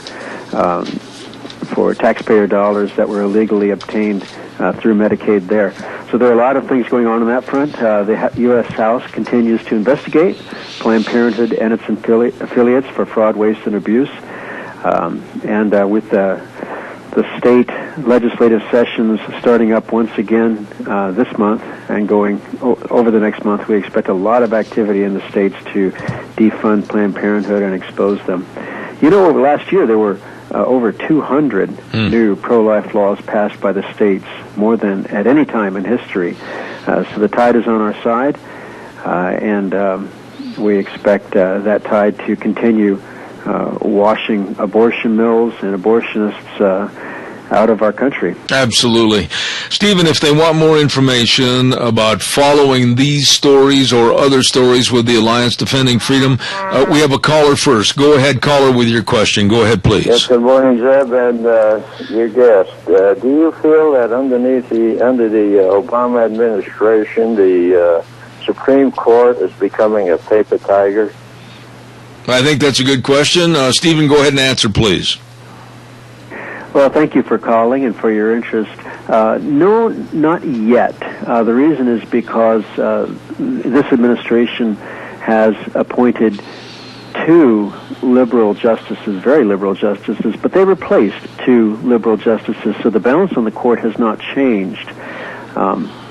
And so what we say is so far so good. Unless there's a new appointment replacing a conservative justice, the balance on the court is not likely to change, and we will continue to work with our allied attorneys to bring new challenges to Roe versus Wade up to the court and to continue to erode the pro-abortion judicial decisions that are on the books. So we're so optimistic. All right. Thank you for your call. All right, sir. Okay, thank you very much. Thank you, Tony. Appreciate it. Once again, Stephen, if they would like to follow this story and other stories, please give us some updates on some locations, websites, etc., how they can follow this. Well, Zeb, the best place to look is our website, www.alliancedefendingfreedom.org. Our name, alliancedefendingfreedom.org. There's a wealth of resources there on how to fight abortion, how to affirm the pro-life message, and what Planned Parenthood is doing to your taxpayer dollars and how to fight them there. Absolutely. I want to say thank you to the senior counsel with the Alliance Defending Freedom, Stephen Aden, coming on the program this morning. God's blessings to you, sir, and we'll look forward to having you on the next time, okay? I will too, Zeb. Thank you very much. Thank you, sir. God bless you and your listeners. Thank you very much. Very nice gentleman there with the Alliance Defending Freedom, and that's Mr. Stephen Aden, Senior Counsel, Alliance Defending Freedom. At 35-foot rule, you can't talk to anybody about preserving and saving a life. Are you kidding me? We're going to have a weather update, and the weather is by my dear friend, MichaelRogersWeather.com. Here's Michael. Hi, everybody. Michael Rogers of MichaelRogersWeather.com. Start up a brand spanking new week of you, me, and weather. More of the same. We've been in this weather pattern working on, pretty much 5 days. A lot of sun, very little clouds, cool temperatures. It's going to stay that way at least through tomorrow. Look for a daytime high somewhere in the low to mid-40s, and then our overnight low will be right back in the 20s again. No change. The high-pressure system that's bringing warm weather to Alaska and cooler weather to our area, although it is sunny, it's going to remain at least through Wednesday. Enjoy the weather. It's the only weather you got. Thank you, Michael. Appreciate it. MichaelRogersWeather.com. You know, I just want to take a little bit of time and kind of relax a little bit and put my foot up a little higher on the old ice bag and say, come on in, Gina. How are you? I'm doing well. Just sit back and listening to all of the topics, and been kind of an interesting morning. Well, you, I kind of sprung last Wednesday? I guess I sprung Thursday. the program Thursday on you, the final day. Or, yeah, no, it was last Wednesday. That's right, yeah. And you did an excellent job. Well, thank you, sir. And I had a great conversation with Scott Bedke, and of course we covered a wide ranging of topics. And I do know that coming up today in the Idaho legislature, according to Dean Cameron, because I saw that on his website, which, by the way, Dean, happy birthday, but education being the hot topic for the day in the Joint Finance Committee. You think we ought to play that rock and roll happy birthday song for Dean Cameron? You know, I think we ought to Okay. bring that up. Bring that up. Dean Cameron having a birthday. Let's hear it. 1, 2, 3, 4, go, band. Oh, yeah! He looks like he's just a teenager. He hasn't aged a bit. But he's old. Senator Dean Cameron's having a birthday. I think he's like, what, 40 and holding? 40 and holding? Are you kidding? The guy's 87 years old. Good thing he's in Boise so he can't hear us say that. Oh, I'm sure somebody will call him. I wonder if anybody's going to give him a birthday cake up there at his desk. One would hope so. Yeah. We ought to have one sent up there and delivered. I think so. Yeah. Who should we call that we know up there? Oh, I know a lot of people. I'll call right after the program. Okay. I'll see if I can't get one delivered. Yeah. Yeah. Hey, I got to ask you a question. Sure. You know my feelings about being inoculated and all the children, making sure they have their shots and everything. Yes. Mm-hmm. I think you and I are on the same page on that. Yes, absolutely. I think that all children need to be vaccinated. I really do. Did you read yesterday's editorial in the paper? I did not. What did it say? Well, it was from a lady that, and I'm beginning to think using the term lady loosely would be appropriate. Leslie Thompson, resident of Cary, and Gina, I'm absolutely livid because you know me very well. You and Deanne are the closest gals I got in my life. Mm-hmm. I just went through a huge operation due to the original problem of having polio. Right. Okay? And this operation at my age now is going to be a little tough to come back out of. And I'm sitting here suffering, and Deanne's suffering, and we're trying to get this thing all put together, and we didn't have to have it had we been at that time back in the early 50s able to get the polio vaccine. Right? Amen. Amen. And then I hear and read people that want to play Russian roulette with their kids and say stupid, frivolous things about the different injections and the different things like whooping cough and polio and really running a risk with their kids. I am walking proof, and I will look each and every one of these people in the eye. You are absolutely stupid for your thoughts in not taking care of the proper injections needed and necessary for your children. Amen. And, okay, when you go to the doctor, and, of course, my son is all up to date on his vaccinations. He has to be because, well, he's in school. That's right. And so when you go to the doctor, and they do hand you basically fact sheets for every vaccination that your child gets. And it gives, some of the side effects. And there is a small portion of the population of children who, this vaccine will not work for. And there might be some side effects. However, the good on getting the vaccinations totally outweighs the bad. So as a parent, and I have a couple family members who do not believe in doing that, and so to them, I look at them, I'm like, wow, you guys are crazy, because if you ever want to get your child into the public education system, you have to have these, and then you have to sign a waiver. And so if your child gets sick, and then they're bringing that sickness into the public school system, you are creating a firestorm to where many, many children have the possibility to get sick. So please get your children vaccinated, not only for everybody else, but for the safety of your child. Why run the risk? I mean, I'm sitting here going in, it just tears my heart out. When I was in the pre-surgical registration office a week ago for the surgery, we got into this conversation. Why? Why would any parent want to say something so frivolously stupid like, well, we don't have to have polio shots nowadays because it's been eradicated? No, it hasn't. No, it hasn't. It's making a notable comeback in third world countries and crossing into our borders. And now we're finding polio cases coming again into the United States. Parents, wake up, smell the coffee, and don't play games with your children's health. No, please don't. Be a responsible parent. Talk to your doctor about it. Understand the risks. And, overall, the good outweighs the bad on getting your child vaccinated. I mean, when I went in and they're like, okay, well, these are the shots that we're going to do. And so I read through all of the sheets that they gave me. And I think that by my son getting all of his shots, it helps him in the long run and even through adulthood. Polio is making a comeback. Whooping cough is making a comeback. Smallpox is making a comeback, and they're all coming in from third world countries where they can't vaccinate because they don't have the vaccinations. So to say that, smallpox or polio or whooping cough are not an issue, yes, they are. And the last sentence of her editorial that appeared in the Times News yesterday, I just wanted to reach out and play AT&T and touch somebody.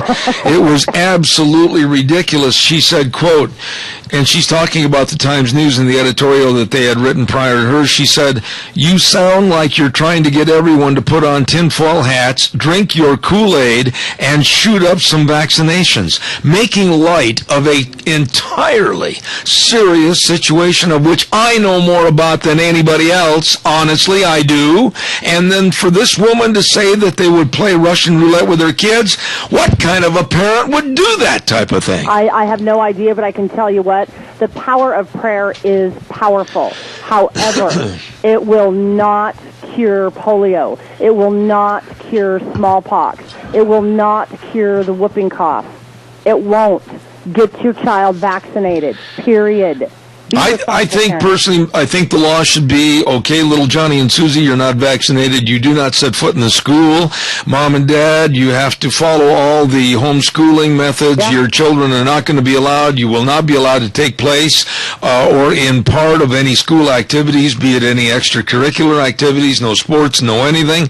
You are not going to subject the rest of these children to something that you should be responsible enough to take care of. Exactly. And, for the parents who have little ones who have to take them to daycare, you have to have your child's vaccinations up to date, or you will not be able to find a daycare to take your child, period. Amen. You won't.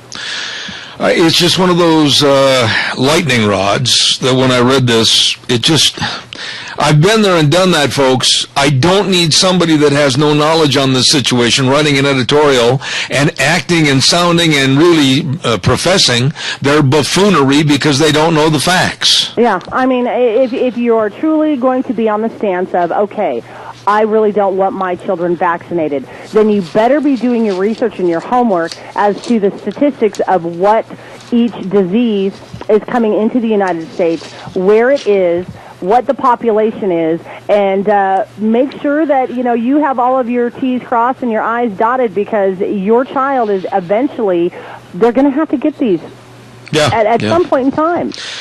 I don't know. I just read this, and you know my stand on this. I will fight this idiocy and incompetency by parents anytime I get a chance. Yeah. And I just hope that most parents understand, don't play Russian roulette with your kids. Please don't. Please don't. They're a life that you brought into this world. Please be responsible for that. Amen. And I just wanted to make two comments, something that you were talking about in the first hour. Mm-hmm. First and foremost, how you were talking about Mike Simpson. Right. And this is my stance on him. I think that he used to be good for the state of Idaho. Mm-hmm. He used to stand up for what we believe in, but now I think he's more out for the lobbyist interests and lining his pockets for his campaign funds. That's my opinion on Mike Simpson. And then you were talking about the Times News and their opinion editors and things like that. I was, yes. Here is my thought on that. Maybe, and have you ever thought about this, that they're not pushing their own agenda, but they're pushing the agenda of the actual publisher, Lee Enterprises itself, and not their own? This is why, starting in February, and I knew I had to wait until at least February when I was physically able after this surgery to try to get them on the air, maybe, like I said, once every week or maybe bi-monthly, whatever. We're going to sit down and talk about these stories, and you know me, I'm going to tell them if they're wrong, and I'm sure that they'll probably look me in the eye and say on the microphone here in the studio, they don't agree with me, but here's the thing that's happening. Did you notice that since they've been on this program, there are names signed to the editorials? Yes, I have noticed that.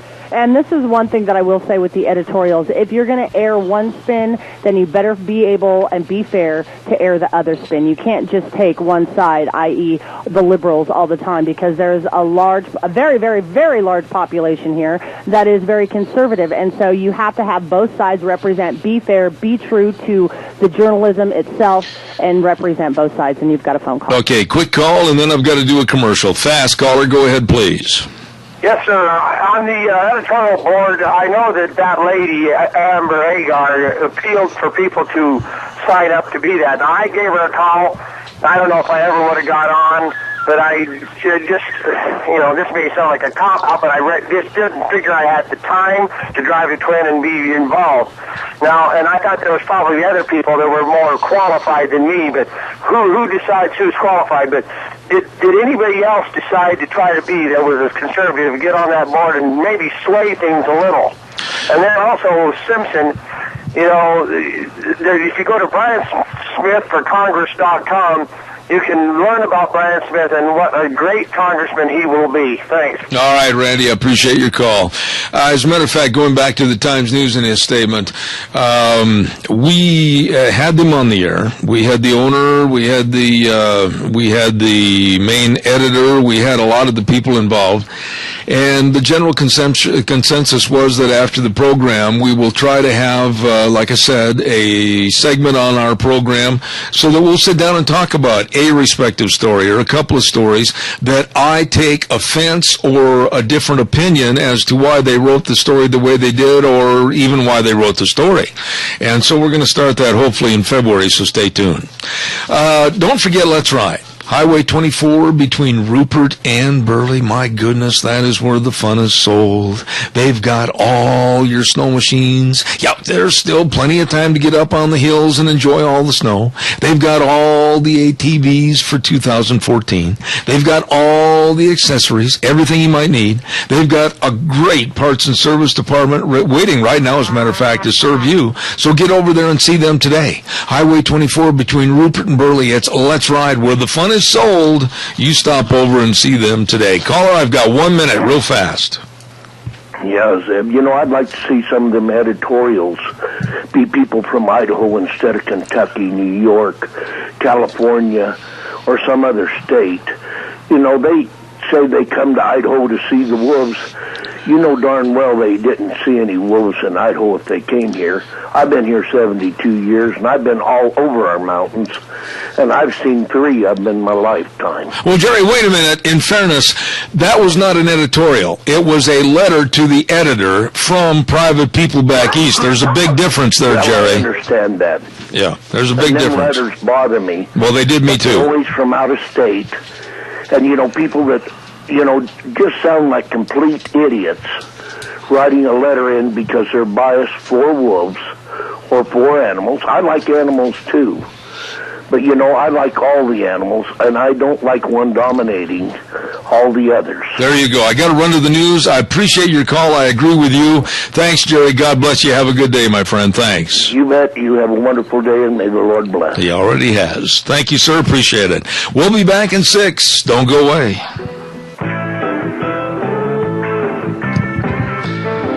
You know, the one thing I've noticed, Gina has too, that after not doing this program for a couple of weeks, basically, my voice, I got to get my voice back. It's weak this morning.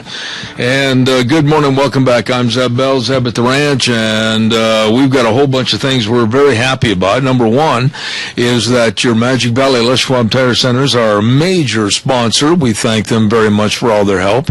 Along with, I love my pillow. Yes, I do, from Lee's Furniture, Floors, and More, the memory foam pillow. My pillow loves me. I love my pillow.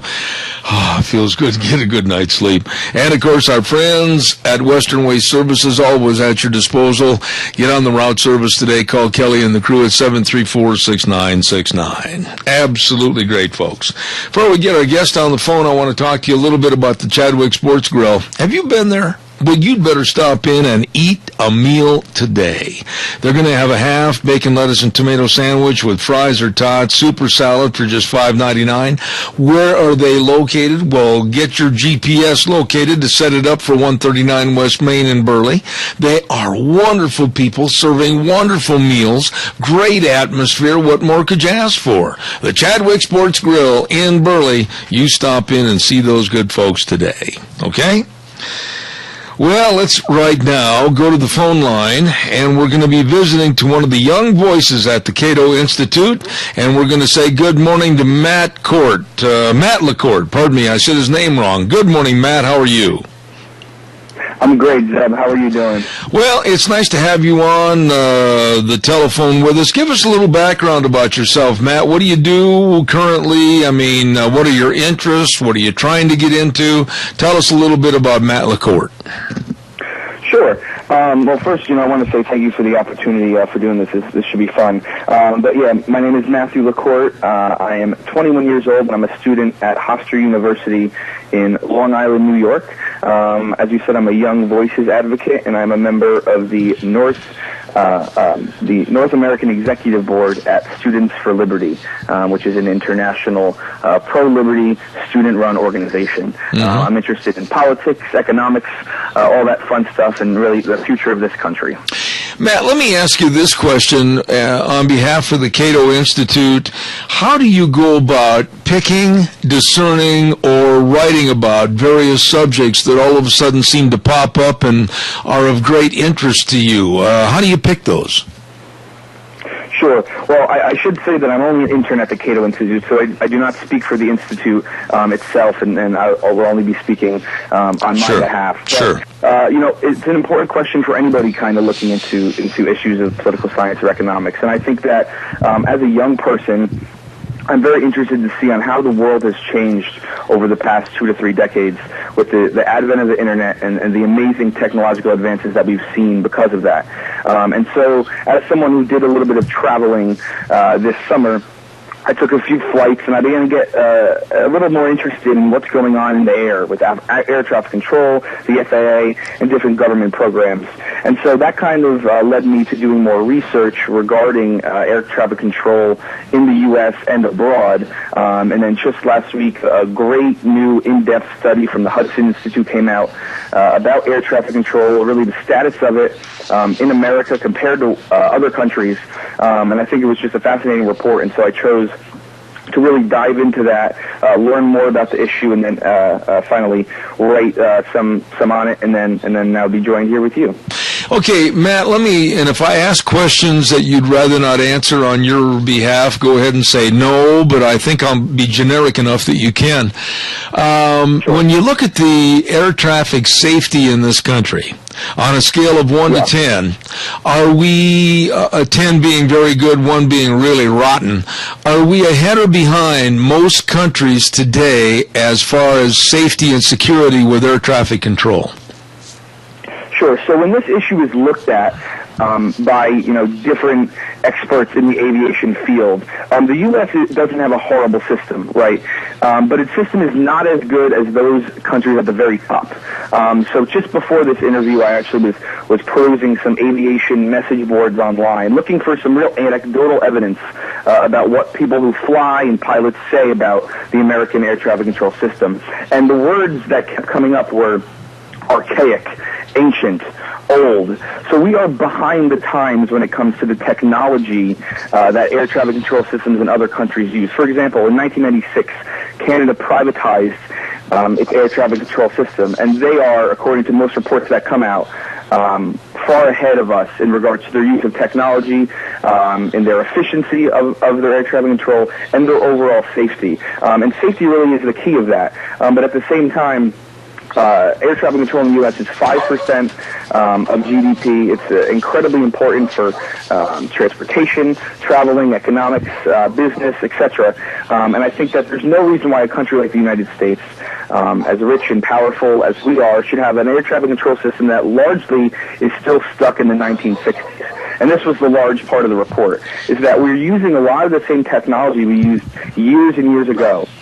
And I already touched on the importance of what's happened over the past couple of years with the advent of the Internet and this really Internet age. And air traffic control should be a dynamic, amazing, high-tech industry. It should be run by computer wizards out in the Silicon Valley. It shouldn't be run by government bureaucrats sitting in an office in Washington, D.C., right? We need more entrepreneurs and innovators and thinkers that are involved in air traffic control. The best engineers, the best managers in the world, the smartest and brightest minds, and not government bureaucrats that are incentivized by political pressures and have to deal with bureaucracy. Well, Matt, let's kind of break this down a little bit. Number one, if it's 50 to 60 years, and these are my words, if it's 50 to 60 years outdated and we're still using radio rather than GPS technology, why isn't somebody somewhere at some place right now on the Congressional Hall or the Senate floor, why aren't they saying we need an upgrade before all of a sudden we have total devastation in this country? Yeah, and it's a great question, right? And this is what I was thinking, the same thing. But this is really the political process at work, and this is why I think that we need to depoliticize air traffic control in this country. In the 90s, the Clinton administration actually put this on the table. Even the National Civil Aviation Review Commission, which was this board that came together, they had their own proposal about a self-supporting system. Both of these institutions in the 90s realized the fact that there is no innovation or change going on in this system, that we need something more. But when this was looked at and put on the table, nothing ever came to fruition. And so I think that there's a few political problems here. One, it's just an inherent problem of the process. There's too much at stake, and there's too much wealth in districts, in employment, in the different areas all around the world that Congress and the people in Congress will not vote for these projects because they will go after their constituents. And it's all about votes, and it's all about being put back in office. And so if you have a major transportation hub in your home district that employs thousands and thousands of people, turning it over or selling it off, privatizing it or starting a public-private partnership may lose some of those jobs. And then you lose votes for that because you're the politician who voted against what would be best for the country, but would not be best for the individual district. And so we see a lot of political reasons here why our irresponsible politicians, who have really no role in business management or, this high-tech industry, trying to keep the status quo. And so Bob Poole, who is the head author of the report, used the term a lot, status quo bias, in the FAA. They don't want to continue to innovate. They don't want to change. They want to keep everything as it is. They're scared to do that. We can get into some other reasons of why that is. But we're just not seeing the kind of innovation and forward thinking that we see when we think about markets and private companies. And there's a lot of people who are fearful of the word privatization. But we've seen it in other countries all over the place, and it's not happening here, and I think that is a shame. You know, there's one sentence in one of the larger paragraphs in the story that just jumped right out at me, and I'd like you to give us some more information on it. It says, quote, updating such, let me make sure I got the right here, updating such obsolete technology would lower ticket prices, decrease delays, increase safety, reduce congestion, benefit the environment, and increase exports. Whoa! I mean, who wouldn't be in favor of that? Yeah, exactly. And this is why politicizing different agencies in the federal government is so ineffective, because we're accepting mediocrity as a country when we don't look to what should be done in regards to air traffic control. There was just a Suffolk University Law School review looked at air traffic control, because this is getting to be more and larger of an issue. And they found that the quality increases, the safety increases, the costs are reduced, and in some cases, massive reductions in costs. And over 50 governments in the past 30 years have worked to either privatize fully or partially their air traffic control systems. Major cities have privatized airports and air traffic control, such as Amsterdam, Athens, London, Rome, Sydney. We are behind the rest of the world. There's no reason we should be in front of the rest of the world on innovating and having the best possible system and the safest system. So I think it's an absolute shame, and there's something that needs to be done about it for two reasons. One, we have these budget concerns and budget problems all the time, and then there's government shutdown, and there's gridlock, and there's this and that, and FAA employees are being furloughed, and budgets are cut, and there's all this political nonsense that's going on. And what happens? Regular Americans who are trying to travel are stuck. They have longer lines, there's more congestion, flights are canceled. Why are we accepting something like that happening in this country? And second of all, we have a national debt spiraling out of control. There's no reason why we couldn't sell air traffic control off to a private company, use that money to pay down the national debt, and help what will be a major problem coming in the future down the road. So, I mean, here's two more reasons why we should do this, and we can do this. It's been done already. The research and the literature is out there. I say let's do it as soon as possible. You know, I don't understand why this problem hasn't been brought more to the forefront, more into the limelight.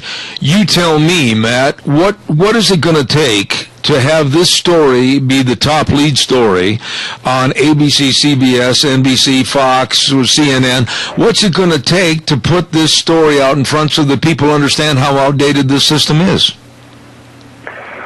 Zeb, I wish I knew the answer to that question. I think that we need some people on the Hill, some of our major congressmen, really to come out in favor of putting this on the table and having a serious discussion about it.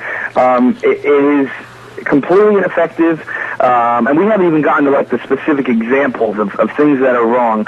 But I don't know what is next in this conversation. Right? We have all this information; it's all ready to go. New reports are coming out all the time. We need somebody to take charge and lead in this effort. And I don't know. I hope that as more young people come around to the ideas of free markets and of depoliticizing agencies that have no business being involved in government, that this is something in the future that we'll be able to put behind us, and we will, privatize and then be where Canada was in 1996. Yeah, but Matt, we will start a public-private partnership and be where dozens of other countries were, back in the 80s. So we're living in the past, Zeb. Let's be honest, and we need to go to the future. And I don't know what the way is for that to happen, but we need to really figure that out. But who in the General Accounting Office, who is really looking at the books and saying, okay, FAA gets this amount of money and they operate with this amount of money, and it's going into an archaic system, and it's wasteful, it's possibly going to be very disruptive and destructive in the future. Who's overseeing this mess?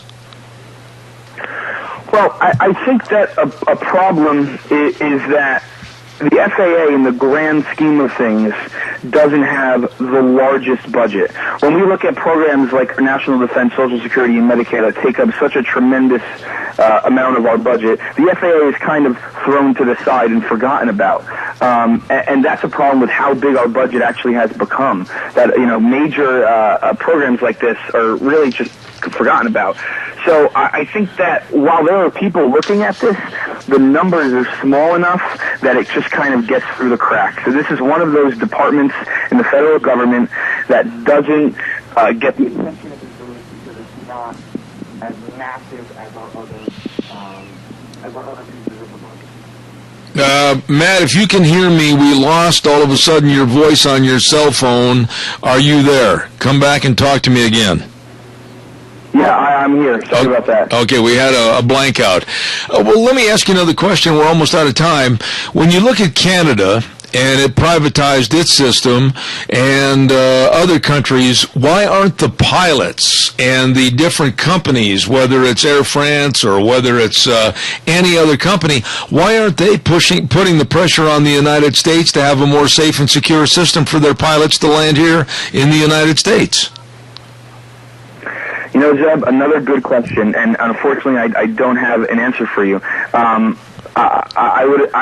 don't know about this. I think that the reports that I've read from aviation officials and from experts that are not specifically involved in the FAA because they have political reasons to say different things have all come out against this. And there's a lot that I've found of pilots saying this, but there's never been a real push, a real joining of pilots and aviation officials to kind of come out in favor of it in a large way, right? So there's individualized examples, there's anecdotal evidence, but there isn't a cohesive group of individuals in the aviation industry that have put the appropriate pressure on the powers that be.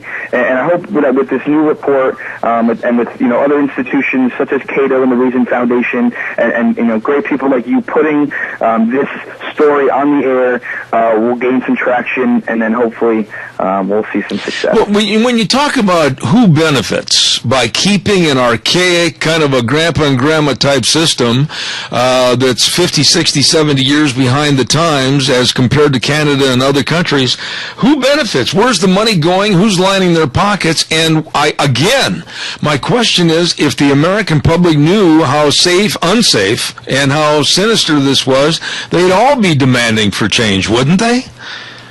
They would. I mean, we live in a country now, in a world where if your iPhone doesn't download the correct app within 30 seconds, everyone is mad, right? But then we allow our air traffic control system to be 60 years in the past. I think it's something that people just don't know about this. I wasn't aware of it until I actually looked into it. It really seems like it's an underground issue, and people aren't aware of it, but so many people fly every single year. And so it is really this interesting dichotomy between people who are so interested in everything being personalized and customized and exactly to their liking, and then we have this example where it's so old and it's so out of touch and outdated, and people are not up in arms about it. And I think that's just a knowledge problem. I think people are just not aware of the true case. And I think some people also think that air traffic control is very high-tech, it's very confusing, it's out of my realm of understanding, when, no, it's very simple, and it's clearly stated that this is just an old system, and everybody can get behind changing something that's old and reworking it to a dynamic, high-tech, Silicon Valley type of agency. And so I think who benefits from this is the people who continue to get those paychecks, continue to work at the FAA, and don't want to see changes, because changes only opens them up to competition. Right now there is a strict monopoly on aviation, and that is a government monopoly. And so those government officials are going to get paid whether this system is in the 1960s or it's in the 2000s. So we need to open it up to competition. I'm completely fine with having the government run air traffic control if it had to run it in a way where it was incentivized to create more, to lower prices, to have higher quality, more safety, better on the environment, and less congestion. But it's not. It's living in the 1960s. The people who are instituted at these programs are getting the money, and who benefits? The question always to ask, and it's not the American people. Absolutely. Matt, final thought here. You're a very sharp young man, and this piece is a very well-written piece, and I've enjoyed all your answers on this. But tell me, and this goes back to the young versus my generation, why aren't there more young people that instead of moaning and groaning and saying, oh, gimme, gimme, gimme, I want, government provide, why aren't there more young people like you that are out there saying, I can succeed, I can make my voice heard, I can help this country be better? What's going on with the younger generation? You know what, Zeb, I will tell you this, and I know that it is not a popular opinion, but I've been a college student now for 3 years. I live in this generation, and I am extremely optimistic about the future, and I'll tell you why. There might be a lot of young people out there that are saying, give me, give me, give me, and want more things from the government. But looking at the polling, young people overwhelmingly see the federal government as a corrupt, inefficient, terrible institution. Young people do not like government whatsoever. And so even if they're asking, give me, give me, give me, they still look at government and they still have their doubts and their questions. And I think that the seeds are being planted right now with the gridlock that we are seeing in Congress, with the programs, with the federal budget, with everything that's happening with Obamacare. The young people see that, okay, maybe I think the government should do X, Y, and Z, but they're really bad at it. And I think that in the future, those thoughts and those doubts will manifest themselves into more pro-freedom policies that limit the federal government and get more stuff back to the states, get more things back to the private sector, and overall have a more pro-liberty effect on the United States and the world. Wow. You, my young friend, are welcome here anytime. One of the, and I'll say super young voices at the Cato Institute, Matt LaCourte. God bless you, my young friend, and thank you very much for your opinions this morning. They were well received, and you did a great job. Come back in the future. Thank you so much, Zeb. I appreciate it. Have a good one. You too, sir. Thank you very much. Very well stated. And as much as I fly, and have flown over the many, many years, it gives you a real kind of a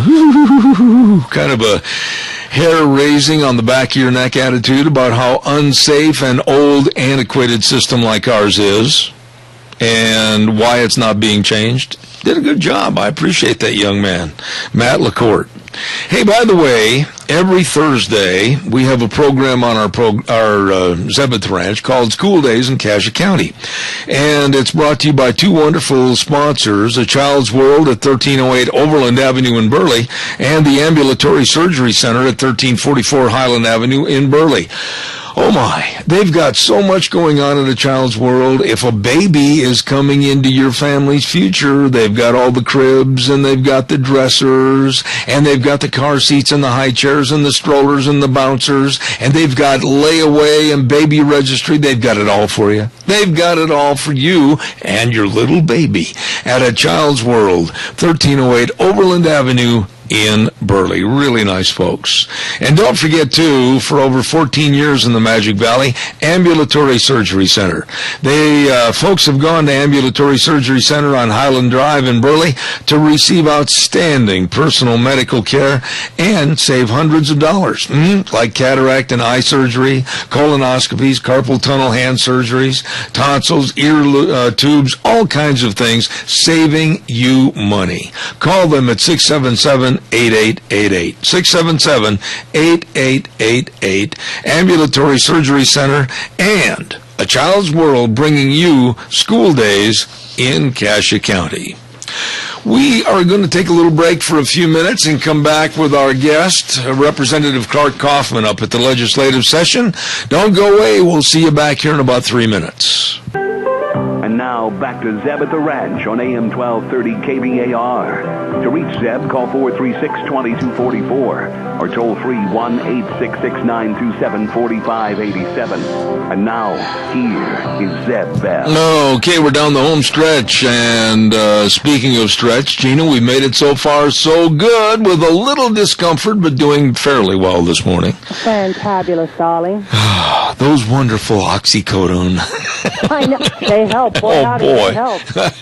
Hey, listen, we're going to go to the phone line right now, and we're very proud to have Representative Clark Kaufman on the air, taking time out of his busy schedule up at the 2014 legislative session to say good morning to everybody and all of his constituents. Good morning, Clark. How are you? Good morning, Zeb. I am just fine, and hello to everybody in District 25. Well, District 25 is well represented by you, and therefore let's get right into it.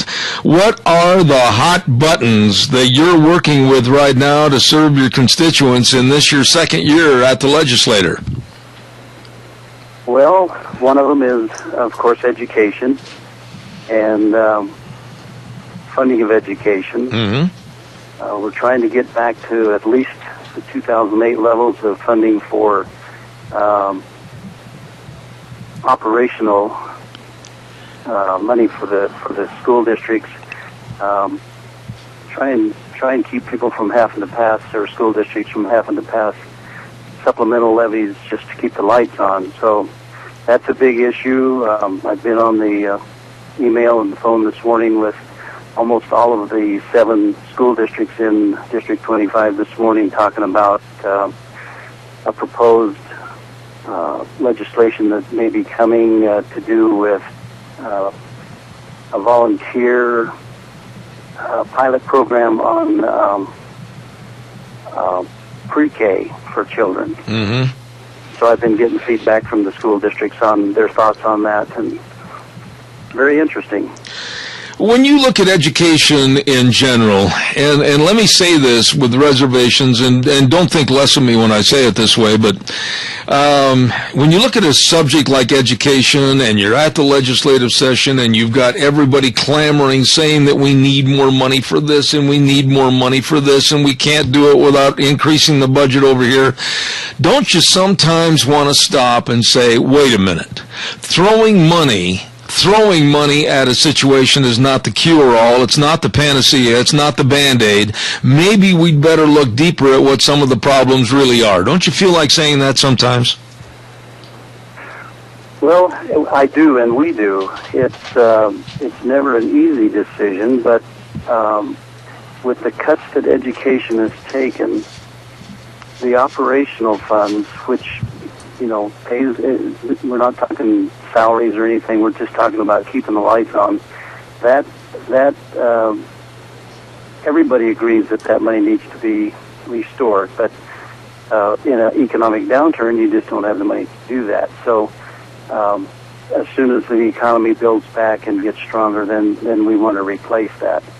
Now, the other hot topic is employee compensation. That's the state employees who I think for 4 or 5 years haven't had any increase in pay. And of course, when you talk about that, you also talk about the teachers fit into that too, only in a different budget category, but pay raises for people who haven't had any for a long time. So that's another hot topic, and there are a lot of sides to that story, as you can well imagine.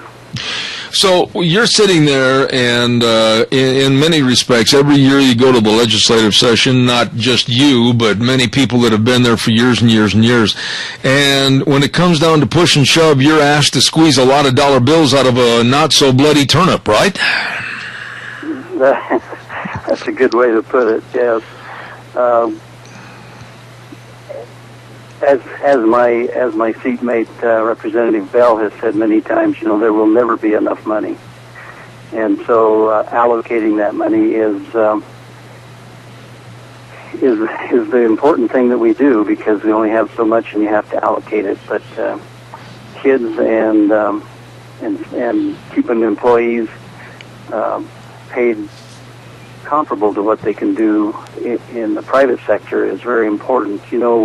If we're just a training ground for other employers, that costs you a lot of money too. Absolutely.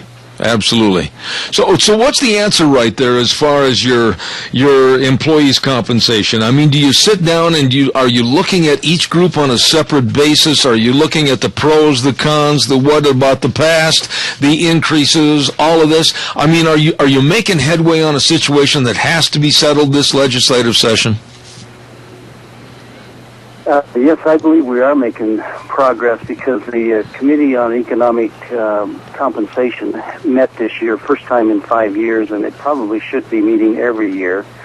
But they take a look at what people are being paid, what prevailing wage is for those types of jobs, and then make a recommendation to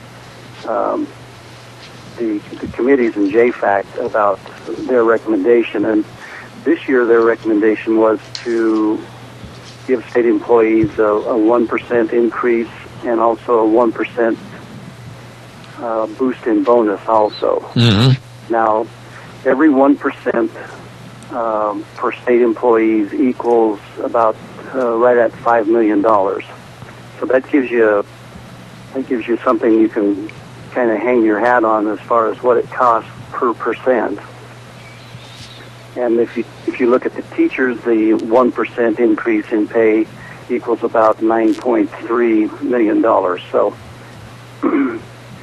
then you take those numbers and you try and balance them with health and welfare and all the other high dollar costs in the state budget. Mm-hmm. Now, Clark, are those the big hot items that you're working on personally, or do you also have some other avenues that you have to study right now and get some answers to? Tell us, is there any other project that you're involved in? Well, I've, for the last year, over a year, I guess even from when I was campaigning the first time, my hot item was transportation funding, trying to close the gap on the $262 million shortfall in just maintenance of this asset that we've been given. Every dollar we spend now on a good road will cost us between $6 and $14 later on when it fails and we have to replace it. So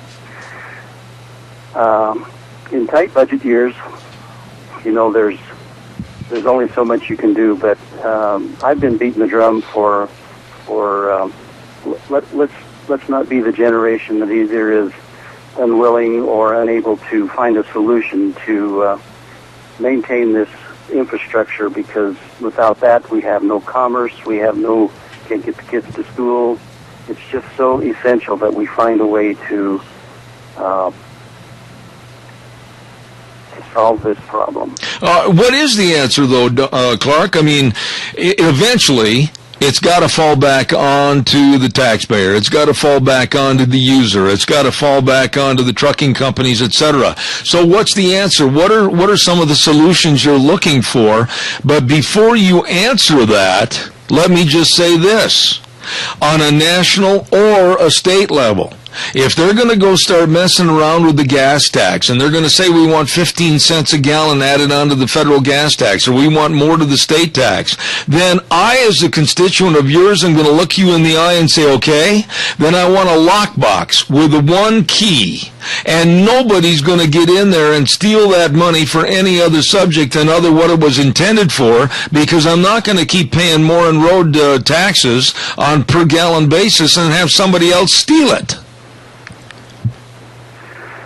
Well, I can't speak to the federal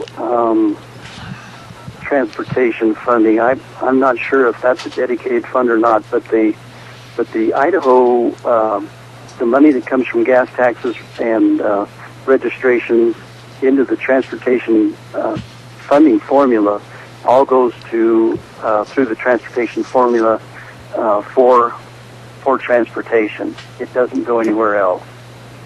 So when you look at user fee, the gas tax, which as we call it, the normal accepted amount for user fee was 70%, and then 30% made up with property tax. Since 1996, we haven't had an increase in the fuel tax, and so that burden has shifted almost opposite to about 40-60 now, 40% coming from the fuel tax and 60% coming from property tax. So a person just needs to be aware that that's the shift that's coming. So if you look at the chart from 1960 to 1996, there was a 1 or 2 cent increase in the fuel tax almost every other year, every third year. from 1996 to present, that line has been flat. So we haven't kept up even with inflation on maintaining, on just maintenance of our system. Idaho has over, I forget the number exactly now, but over 250 deficient bridges right now. Most of them were built for a 50 to 70 year lifespan, and right now at the rate that we're repairing and replacing them, they'll have to last 120 years. And so when you get weight restrictions on a route from farm to market, and you have to have increased mileage to get your products to market, that impacts business. And right. That's not good for anybody. Well, Clark, what's the answer then? I mean, I wouldn't want to be sitting in your chair because, quite frankly, you're going to get pros and cons and devil and hate mail on one side and loves and kisses on the other. I mean, what is the answer? Are you just going to go to a user fee for those that have driver's licenses or what? Look at the Fuels Act, flat since 1996. But that has to be addressed. Yeah. Registrations, Idaho is the lowest registration cost state, I think, in the U.S. It's about a fourth to a third or less of our surrounding states. We've got competing policies. You got the government pushing for more efficient vehicles and still funding based on the amount of fuel that's used. So those two fight against each other all the time. Electric cars need to have a higher registration because they're taking up their space on the road, but they're not buying any fuel. So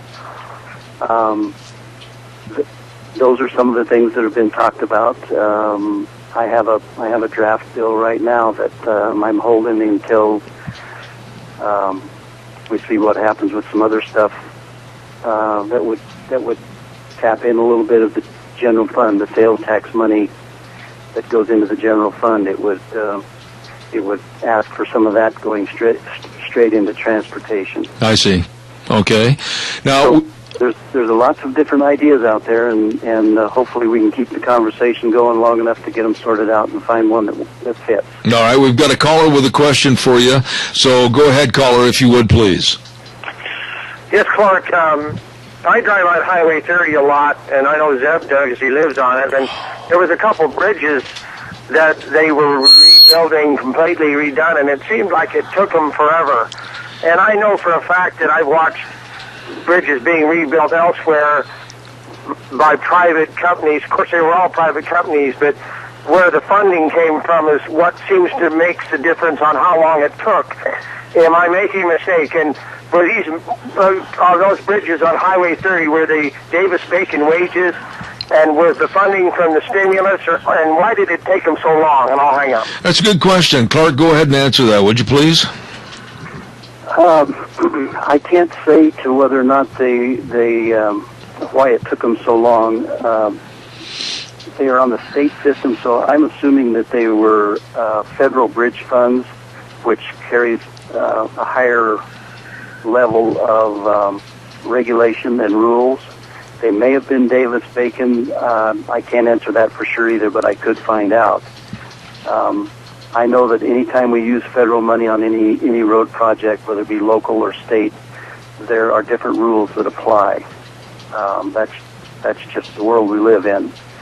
So it's why it took so long. I couldn't answer that for sure, but I know, Zeb, you and I have talked about that, the bridges in your area too, and I assume you have visited with the transportation engineer in your area. I think I sent him your information. Is that correct? Yes, and I want to compliment you, and I mean this when I say this. You know, Clark's brand new, if you will, state legislator for the state of Idaho, and took over District 25, and I absolutely have been impressed. When you ask him to do something, it gets done, and we felt that way in regards to not only the speed limit with IDOT and also the bridge information, but you did a great job, and I hope you continue to serve your constituents that way. You're doing a really good job.